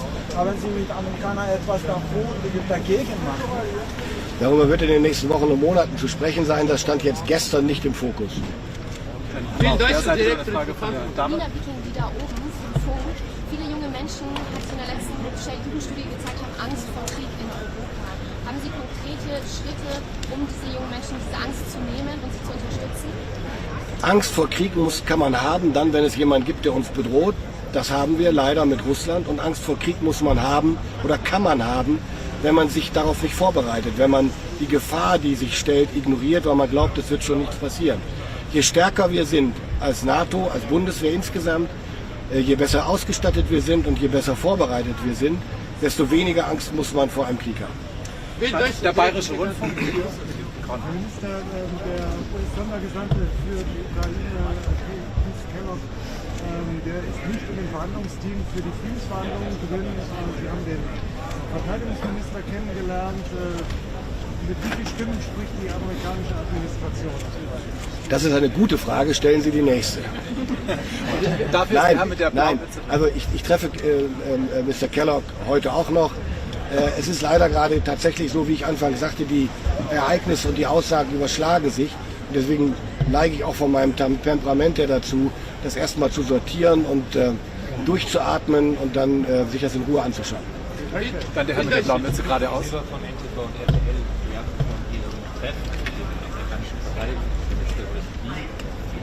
bestimmt Sie, dass Sie gemeinsam die sicherheitspolitische Wende hinbekommen? Ich könnte jetzt fragen, was meinen Sie unter sicherheitspolitischer Wende? Denn wir haben ja längst eine eingeleitet mit der Zeitenwende. Ich bin sehr zuversichtlich, dass die Zusammenarbeit auf der Basis von einer Handvoll sehr wesentlichen Grundkonsensen sehr gut sein kann und wird. Als da eben das Bekenntnis zur NATO ist. Er hat sehr deutlich gesagt, für wie bedeutsam er die NATO hält. Es gibt viele gemeinsame Interessen. Die Vereinigten Staaten von Amerika sehe ich nicht in der Position, oder sehe ich nicht in der Rolle, dass sie für sich glauben könnte oder akzeptieren könnte, keine signifikante Rolle in Europa zu spielen und damit sich als mächtigster Global Player zurückzuziehen. Das alles ist allen bewusst und das ist eine gute Basis für die Zusammenarbeit. Auf der rechten Seite haben wir noch eine Frage von die Singapore. I might switch to English for our international audiences. Overnight, the Ukrainians say Russia struck the sarcophagus of the Chernobyl nuclear power plant. I wonder if I could get your reaction to that. The Ukrainians say they're monitoring radiation levels. Should Europe be worried? Yes, like always. When we get news like that, I'm always worried because this is existential dangerous what's going to happen there.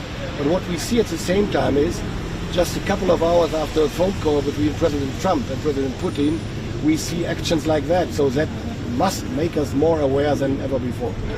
Herr Pistorius, will Deutschland die Hälfte für Verhandlungen mit Russland führen und wann? Bislang gibt es keine Wege dafür, da fragen Sie jetzt auch den falschen Mann, ich bin ja nur der Defense Minister. Aber bislang gibt es dafür keine Kanäle offenbar auf direkter Ebene. Ich vermute, auf Arbeitsebene gibt es die. Aber die Ansage von Präsident Trump und Putin ist ja klar, dass sie miteinander reden. Und deswegen fordern wir mit Nachdruck, auch im Interesse einer späteren Ordnung nach einem Friedensschluss, dass die Europäer mit am Tisch sitzen. Wer das dann sein wird, muss man sehen. Ohne Deutschland wird es kaum gehen. Aber ist Deutschland bereit für diese Verhandlungen mit Russland? Bitte? Ist Deutschland bereit? Wir waren immer bereit zu verhandeln. Der Bundeskanzler hat erst vor wenigen Monaten mit Wladimir Putin telefoniert und ist dafür, wie ich finde, zu Unrecht gescholten worden, weil man immer wieder ausloten muss, gibt es Verhandlungsbereitschaft. Damals gab es sie nicht, jetzt gibt es sie, zumindest müssen wir das annehmen nach den öffentlichen Äußerungen. Die Angriffe in der Nacht darauf können einen daran wieder zweifeln lassen. Also man muss jetzt einfach abwarten, wie ernst gemeint ist das. Matthias Gebauer ist der nächste vom Spiegel. Der US-Vizepräsident hat ja schon ein ziemlich aufsehenerregendes Interview gegeben, jetzt vor Weihnachten hier, wo er die deutschen demokratischen Parteien, damit auch die SPD, auffordert, die Zusammenarbeit mit der AfD endlich zu beginnen und die nicht mehr auszuschließen. Wie bewerten Sie das, dass sich ein US-Vizepräsident so direkt eigentlich in die deutsche Politik einmischt? Also ich finde, es gibt genügend außen-, sicherheits- und verteidigungspolitische, geopolitische Fragen, über die wir uns mit unseren Alliierten und zu vorderster Stelle mit den Vereinigten Staaten von Amerika austauschen und unterhalten müssen. Innenpolitik sollte nicht dazu gehören. Ich mische mich in die innenpolitischen Angelegenheiten der Vereinigten Staaten von Amerika auch nicht ein. Und ich füge hinzu, eine Zusammenarbeit mit einer in großen Teilen rechtsextremen Partei in Deutschland wie der AfD ist für die SPD und für die meisten anderen demokratischen Parteien nach meinem Verständnis nach wie vor absolut ausgeschlossen und das ist gut so. Erkennen Sie das als Provokation? Nein, das ist ein Politikstil, den muss man zur Kenntnis nehmen. Auf der linken Seite der Herr. Stories from Independent. US officials said this week that Europe should take up great responsibility for ensuring Ukraine's security, supporting it militarily. As Ukraine's biggest backer on European continent, is Germany ready to ramp up support and become the leader of the pro-Ukraine coalition? That's what we have to discuss in the weeks to come. Especially the new government in Germany will have to accept that challenge as soon as possible. Haben wir alle Fragen beantwortet? Dankeschön. Dankeschön.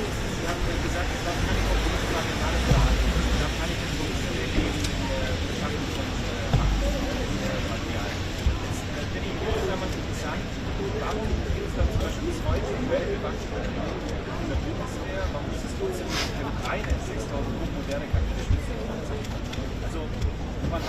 Also die KI-gestützten Drohnen sind andere Drohnen als die, über die Sie im ersten Teil des Satzes gesprochen haben. Und wenn Sie sich den internationalen Markt angucken, dann gibt es zwar eine ganze Menge bewaffneter Drohnen, die wir übrigens auch in der Beschaffung haben, aber der Weg dafür wurde erst kurz nach dem Angriff auf die Ukraine freigemacht im Parlament. Das heißt, das sind halt die Zeitläufe, die wir dann zu vergegenwärtigen haben. Und was die Abwehr von Drohnen angeht, haben wir das gleiche Problem wie alle Länder der Welt. Es gibt wenige begrenzt wirksame Methoden, Drohnen abzuwehren. Das erleben die Ukrainer gerade in ihrem Abwehrkampf und andere Länder auch. Unsere Aufgabe ist, und da leiten wir gerade noch ein paar Maßnahmen ein, ganz konkret was Drohnenabwehr, aber auch Drohnenbeschaffung angeht.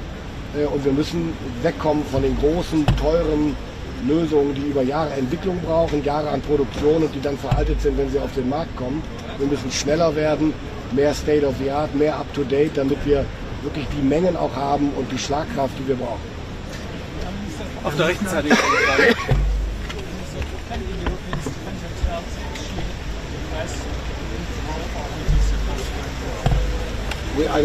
There's no need to answer that question because the US stated quite clearly yesterday they won't leave, they will stay in Europe and they consider the NATO as relevant as ever.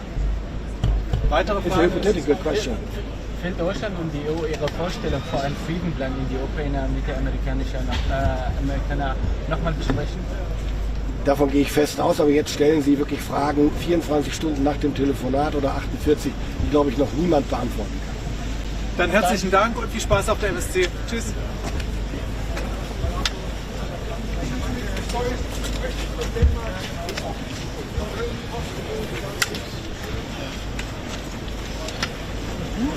Danke, dass Sie alle da waren.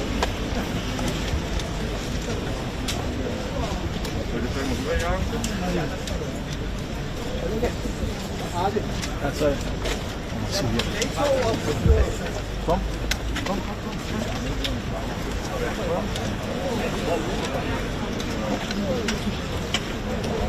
Und noch jemand? Hier? Werbung. Vielleicht. Ja, möchte ich gerne. Einer plus eins.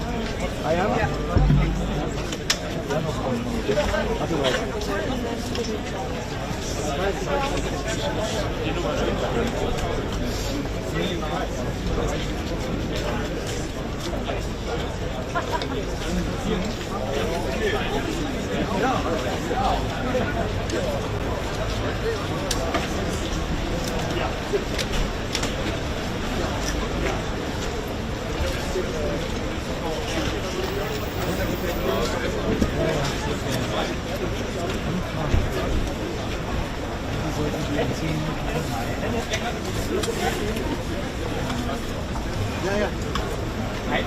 Rutte.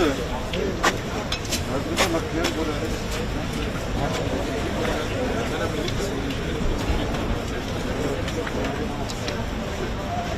Habt ihr eine zweite Speicher?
are in the best possible position when peace talks start for them to participate in those talks, and it means ongoing military support, ongoing in terms of weapon deliveries and ongoing training support to Ukraine.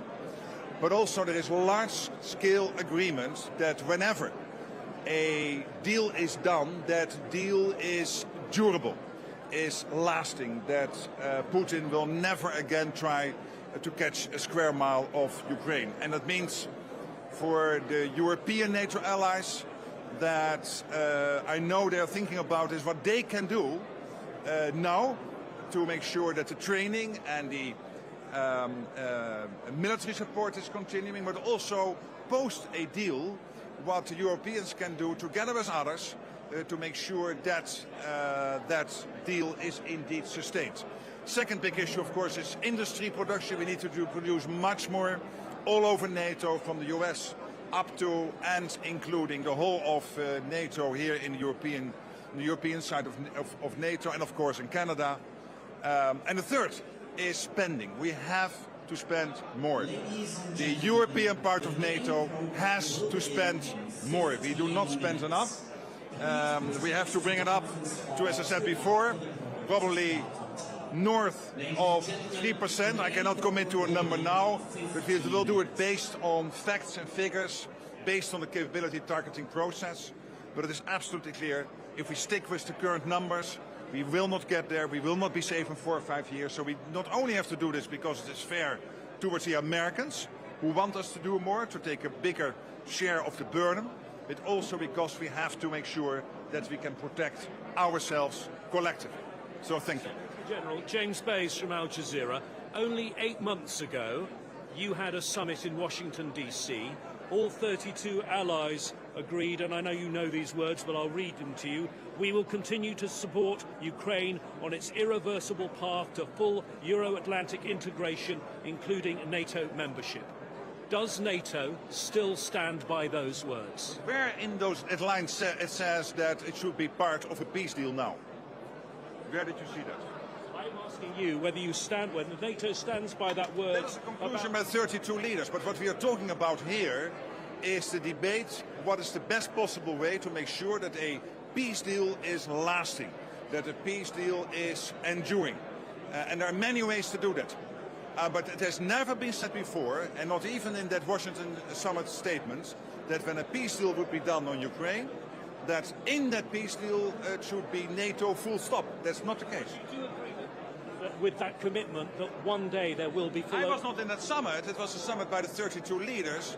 And clearly that is an outcome of that summit. But again, this is not about the peace deal. And I know that many think that part of a peace deal should be NATO. But it has never been promised to Ukraine that it will be part of the outcome. And I think we should take this step by step. Get them in a position of strength, making sure that whenever a deal is done, that the deal will be such that Putin will not try again. From Foreign Policy magazine. How real are the concerns from Europe about being left out of negotiations for a peace deal, like in your discussions? Can I be very honest about my European friends? I really believe what Europeans have to do now is to come up with the concrete plans. One, to get more military aid into Ukraine.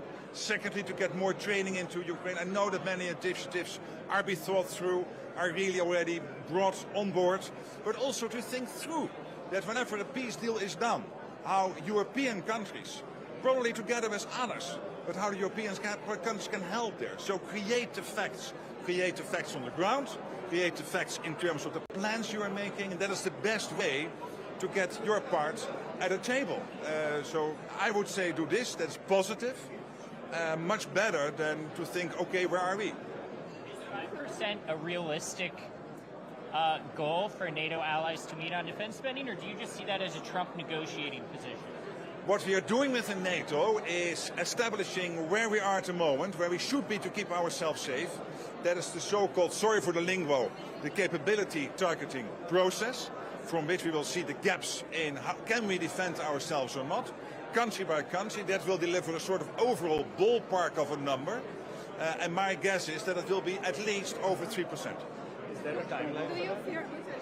Do you fear that NATO could be split up because of this Trump administration? Not at all. We have seen that the Trump administration is completely committed to NATO. It has been said by all the senior officials. We have here at this moment almost the whole foreign policy team out of the US. So whenever Europeans are saying we want to be consulted, they are here. Munich, last time I checked, is in Europe. They are in Europe. They are consulting here with their European allies. And to the European allies again, make sure that the training is there, the staff is there, the military gear, but also come up with the plans, create the facts, engage in the debate. Really, the Europeans can do that. It has been done before. Strike on Chernobyl nuclear power plant this night, just after negotiations. I saw the news. I have not had any more details than what I saw in the press, so I'm not going to comment now. But clearly, of course, we follow those events very closely. What's it for the Europeans at a negotiation table? Who should speak for Europe at this negotiation table? Well, I'm here from NATO, and NATO is US, Canada, and the European part of NATO. But again, I'm absolutely convinced Europe is able to create the facts in terms of what Europe is doing already, the training, the delivery of military equipment, etc.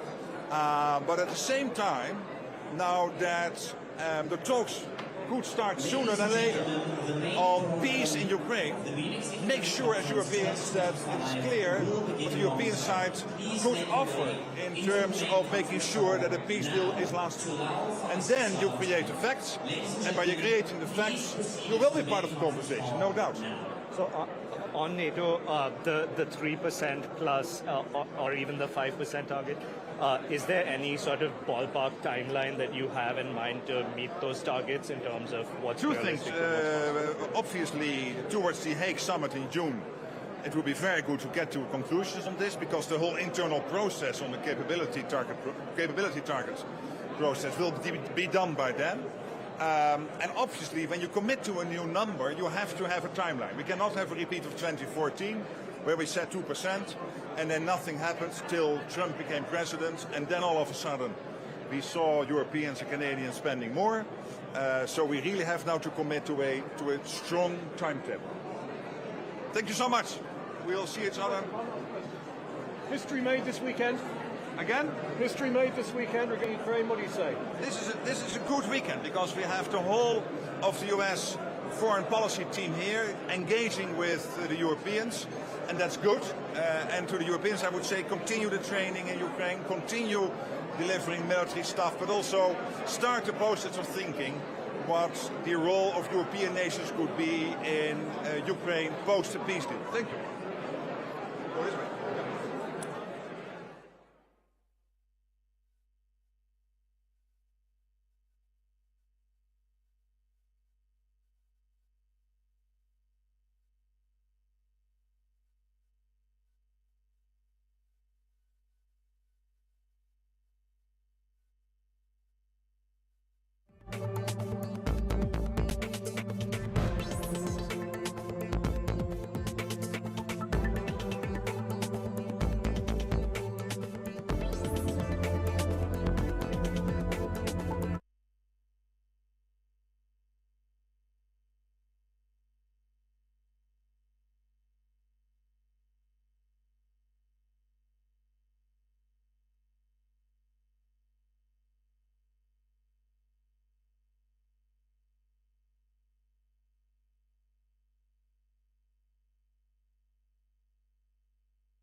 Attention, continuing rise.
Ladies and gentlemen, please welcome to the stage the chairman of the Munich Security Conference, Ambassador Wladyslaw.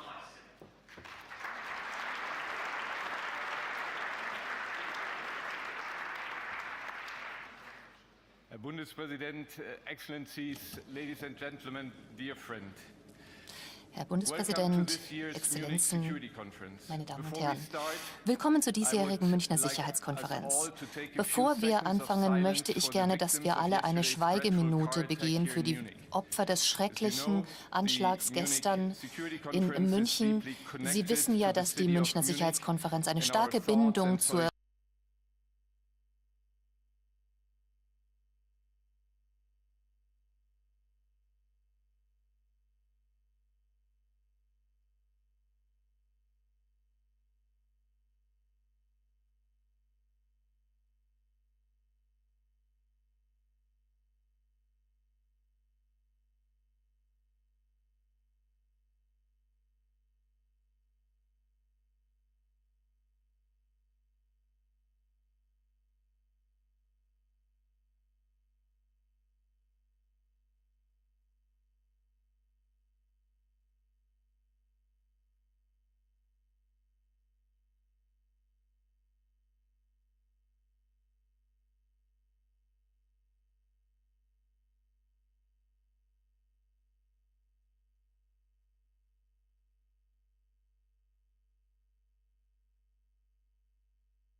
security, and normally we mean threats to our external security. I see many great military leaders gathered here today. But while the Trump administration is very concerned with European security and believes that we can come to a reasonable settlement between Russia and Ukraine, and we also believe that it's important in the coming years for Europe to step up in a big way to provide for its own defense, the threat that I worry the most about vis-a-vis Europe is not Russia, it's not China, it's not any other external actor. And what I worry about is the threat from within, the retreat of Europe from some of its most fundamental values, values shared with the United States of America. Now, I was struck that a former European commissioner went on television recently and sounded delighted that the Romanian government had just annulled an entire election. He warned that if things don't go to plan, the very same thing could happen in Germany too. Now, these cavalier statements are shocking to American ears. For years, we've been told that everything we fund and support is in the name of our shared democratic values. Everything from our Ukraine policy to digital censorship is billed as a defense of democracy. But when we see European courts canceling elections and senior officials threatening to cancel others, we ought to ask whether we're holding ourselves to an appropriately high standard. And I say ourselves because I fundamentally believe that we are on the same team. We must do more than talk about democratic values, we must live them. Now, within living memory of many of you in this room, the Cold War positioned defenders of democracy against much more tyrannical forces on this continent.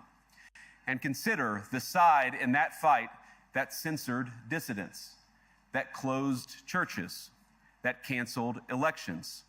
Were they the good guys? Certainly not. And thank God they lost the Cold War. They lost because they neither valued nor respected all of the extraordinary blessings of liberty. The freedom to surprise, to make mistakes, to invent, to build. As it turns out, you can't mandate innovation or creativity, just as you can't force people what to think, what to feel, or what to believe. And we believe those things are certainly connected. And unfortunately, when I look at Europe today, it's sometimes not so clear what happened to some of the Cold War's winners. I look to Brussels, where EU commissars warn citizens that they intend to shut down social media during times of civil unrest the moment they spot what they've judged to be, quote, hateful content. Or to this very country, where police have carried out raids against citizens suspected of posting anti-feminist comments online as part of, quote, combating misogyny on the internet, a day of action. I look to Sweden, where 2 weeks ago the government convicted a Christian activist for participating in Koran burnings that resulted in his friend's murder. And as the judge in his case chillingly noted, Sweden's laws to supposedly protect free expression do not, in fact, grant, and I'm quoting, a free pass to do or say anything without risking offending the group that holds that belief. And perhaps most concerningly, I look to our very dear friends, the United Kingdom, where the backslide away from conscience rights has placed the basic liberties of religious Britons in particular in the crosshairs. A little over 2 years ago, the British government charged Adam Smith Connor, a 51-year-old physiotherapist and an Army veteran, with the heinous crime of standing 50 meters from an abortion clinic and silently praying for 3 minutes.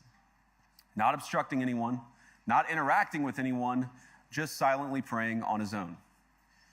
And after British law enforcement spotted him and demanded to know what he was praying for, Adam replied simply, it was on behalf of the unborn son he and his former girlfriend had aborted years before. Now, the officers were not moved. Adam was found guilty of breaking the government's new buffer zones law, which criminalizes silent prayer and other actions that could influence a person's decision within 200 meters of an abortion facility. He was sentenced to pay thousands of pounds in legal costs to the prosecution. Now, I wish I could say that this was a fluke, a one-off crazy example of a badly written law being enacted against a single person. But no, this last October, just a few months ago, the Scottish government began distributing letters to citizens whose houses lay within so-called safe access zones, warning them that even private prayer within their own homes may amount to breaking the law. Naturally, the government urged readers to report any fellow citizens suspected guilty of thought crime. In Britain and across Europe, free speech, I fear, is in retreat. And in the interest of comedy, my friends, but also in the interest of truth, I will admit that sometimes the loudest voices for censorship have come not from within Europe, but from within my own country, where the prior administration threatened and bullied social media companies to censor so-called misinformation. Misinformation like, for example, the idea that coronavirus had likely leaked from a laboratory in China. Our own government encouraged private companies to silence people who dared to utter what turned out to be an obvious truth. So I come here today not just with an observation, but with an offer. And just as the Biden administration seemed desperate to silence people for speaking their minds, so the Trump administration will do precisely the opposite, and I hope that we can work together on that. In Washington, there is a new sheriff in town, and under Donald Trump's leadership, we may disagree with your views, but we will fight to defend your right to offer in the public square, agree or disagree.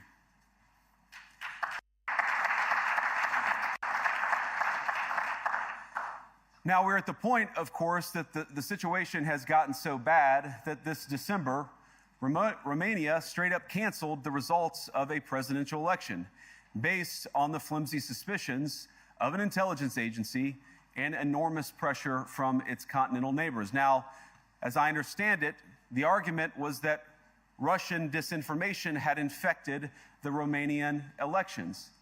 But I'd ask my European friends to have some perspective. You can believe it's wrong for Russia to buy social media advertisements to influence your elections. We certainly do. You can condemn it on the world stage even. But if your democracy can be destroyed with a few $100,000 of digital advertising from a foreign country, then it wasn't very strong to begin with. Now, the good news is that I happen to think your democracies are substantially less brittle than many people apparently fear. And I really do believe that allowing our citizens to speak their mind will make them stronger still. Which, of course, brings us back to Munich, where the organizers of this very conference have banned lawmakers representing populist parties on both the left and the right from participating in these conversations.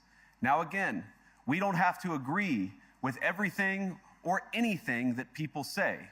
But when people represent, when political leaders represent an important constituency, it is incumbent upon us to at least participate in dialogue with them. Now, to many of us on the other side of the Atlantic, it looks more and more like old entrenched interests hiding behind ugly Soviet-era words like misinformation and disinformation, who simply don't like the idea that somebody with an alternative viewpoint might express a different opinion or, God forbid, vote a different way or, even worse, win an election. Now, this is a security conference, and I'm sure you all came here prepared to talk about how exactly you intend to increase defense spending over the next few years in line with some new target. And that's great, because as President Trump has made abundantly clear, he believes that our European friends must play a bigger role in the future of this continent. We don't think, you hear this term, burden sharing, but we think it's an important part of being in a shared alliance together that the Europeans step up while America focuses on areas of the world that are in great danger. But let me also ask you, how will you even begin to think through the kinds of budgeting questions if we don't know what it is that we're defending in the first place? I've heard a lot already in my conversations, and I've had many, many great conversations with many people gathered here in this room. I've heard a lot about what you need to defend yourselves from, and of course that's important. But what has seemed a little bit less clear to me, and certainly I think to many of the citizens of Europe is what exactly it is that you're defending yourselves for. What is the positive vision that animates this shared security compact that we all believe is so important? And I believe deeply that there is no security if you are afraid of the voices, the opinions, and the conscience that guide your very own people. Europe faces many challenges, but the crisis this continent faces right now, the crisis I believe we all face together, is one of our own making. If you're running in fear of your own voters, there is nothing America can do for you. Nor, for that matter, is there anything that you can do for the American people who elected me and elected President Trump. You need democratic mandates to accomplish anything of value in the coming years. Have we learned nothing that thin mandates produce unstable results? But there is so much of value that can be accomplished with the kind of democratic mandate that I think will come from being more responsive to the voices of your citizens. If you're going to enjoy competitive economies, if you're going to enjoy affordable energy and secure supply chains, then you need mandates to govern, because you have to make difficult choices to enjoy all of these things. And of course, we know that very well in America. You cannot win a democratic mandate by censoring your opponents or putting them in jail, whether that's the leader of the opposition, a humble Christian praying in her own home, or a journalist trying to report the news. Nor can you win one by disregarding your basic electorate on questions like who gets to be a part of our shared society. And of all the pressing challenges that the nations represented here face, I believe there is nothing more urgent than mass migration. Today, almost 1 in 5 people living in this country moved here from abroad. That is, of course, an all-time high. It's a similar number, by the way, in the United States, also an all-time high. The number of immigrants who entered the EU from non-EU countries doubled between 2021 and 2022 alone, and of course it's gotten much higher since. And we know this situation, it didn't materialize in a vacuum. It's the result of a series of conscious decisions made by politicians all over the continent and others across the world over the span of a decade. We saw the horrors wrought by these decisions yesterday in this very city. And of course, I can't bring it up again without thinking about the terrible victims who had a beautiful winter day in Munich ruined. Our thoughts and prayers are with them and will remain with them. But why did this happen in the first place? It's a terrible story, but it's one we've heard way too many times in Europe and unfortunately too many times in the United States as well. An asylum seeker, often a young man in his mid-20s, already known to police, rams a car into a crowd and shatters a community. How many times must we suffer these appalling setbacks before we change course and take our shared civilization in a new direction?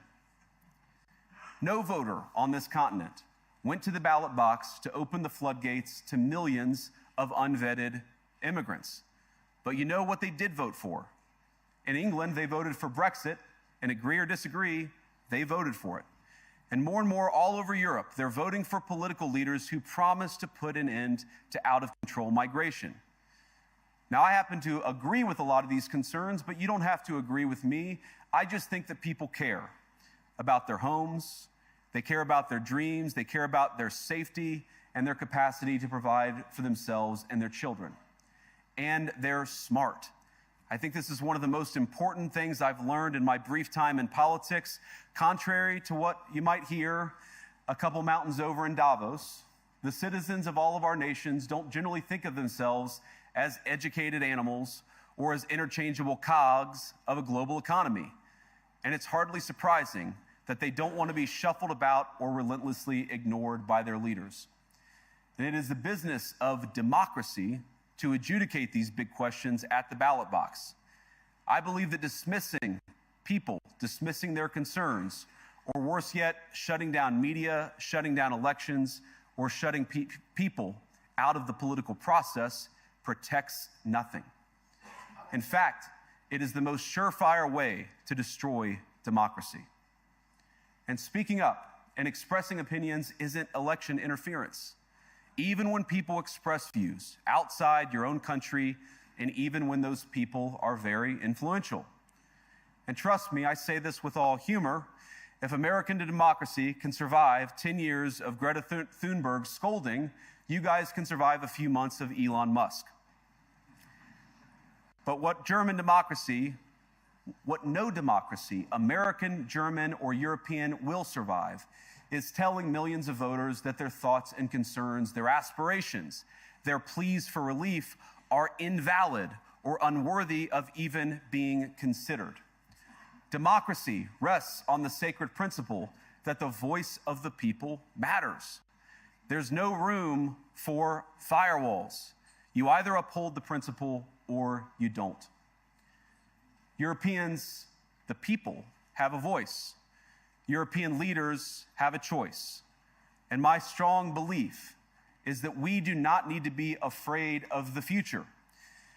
Embrace what your people tell you, even when it's surprising, even when you don't agree. And if you do so, you can face the future with certainty and with confidence, knowing that the nation stands behind each of you. And that, to me, is the great magic of democracy. It's not in these stone buildings or beautiful hotels. It's not even in the great institutions that we built together as a shared society.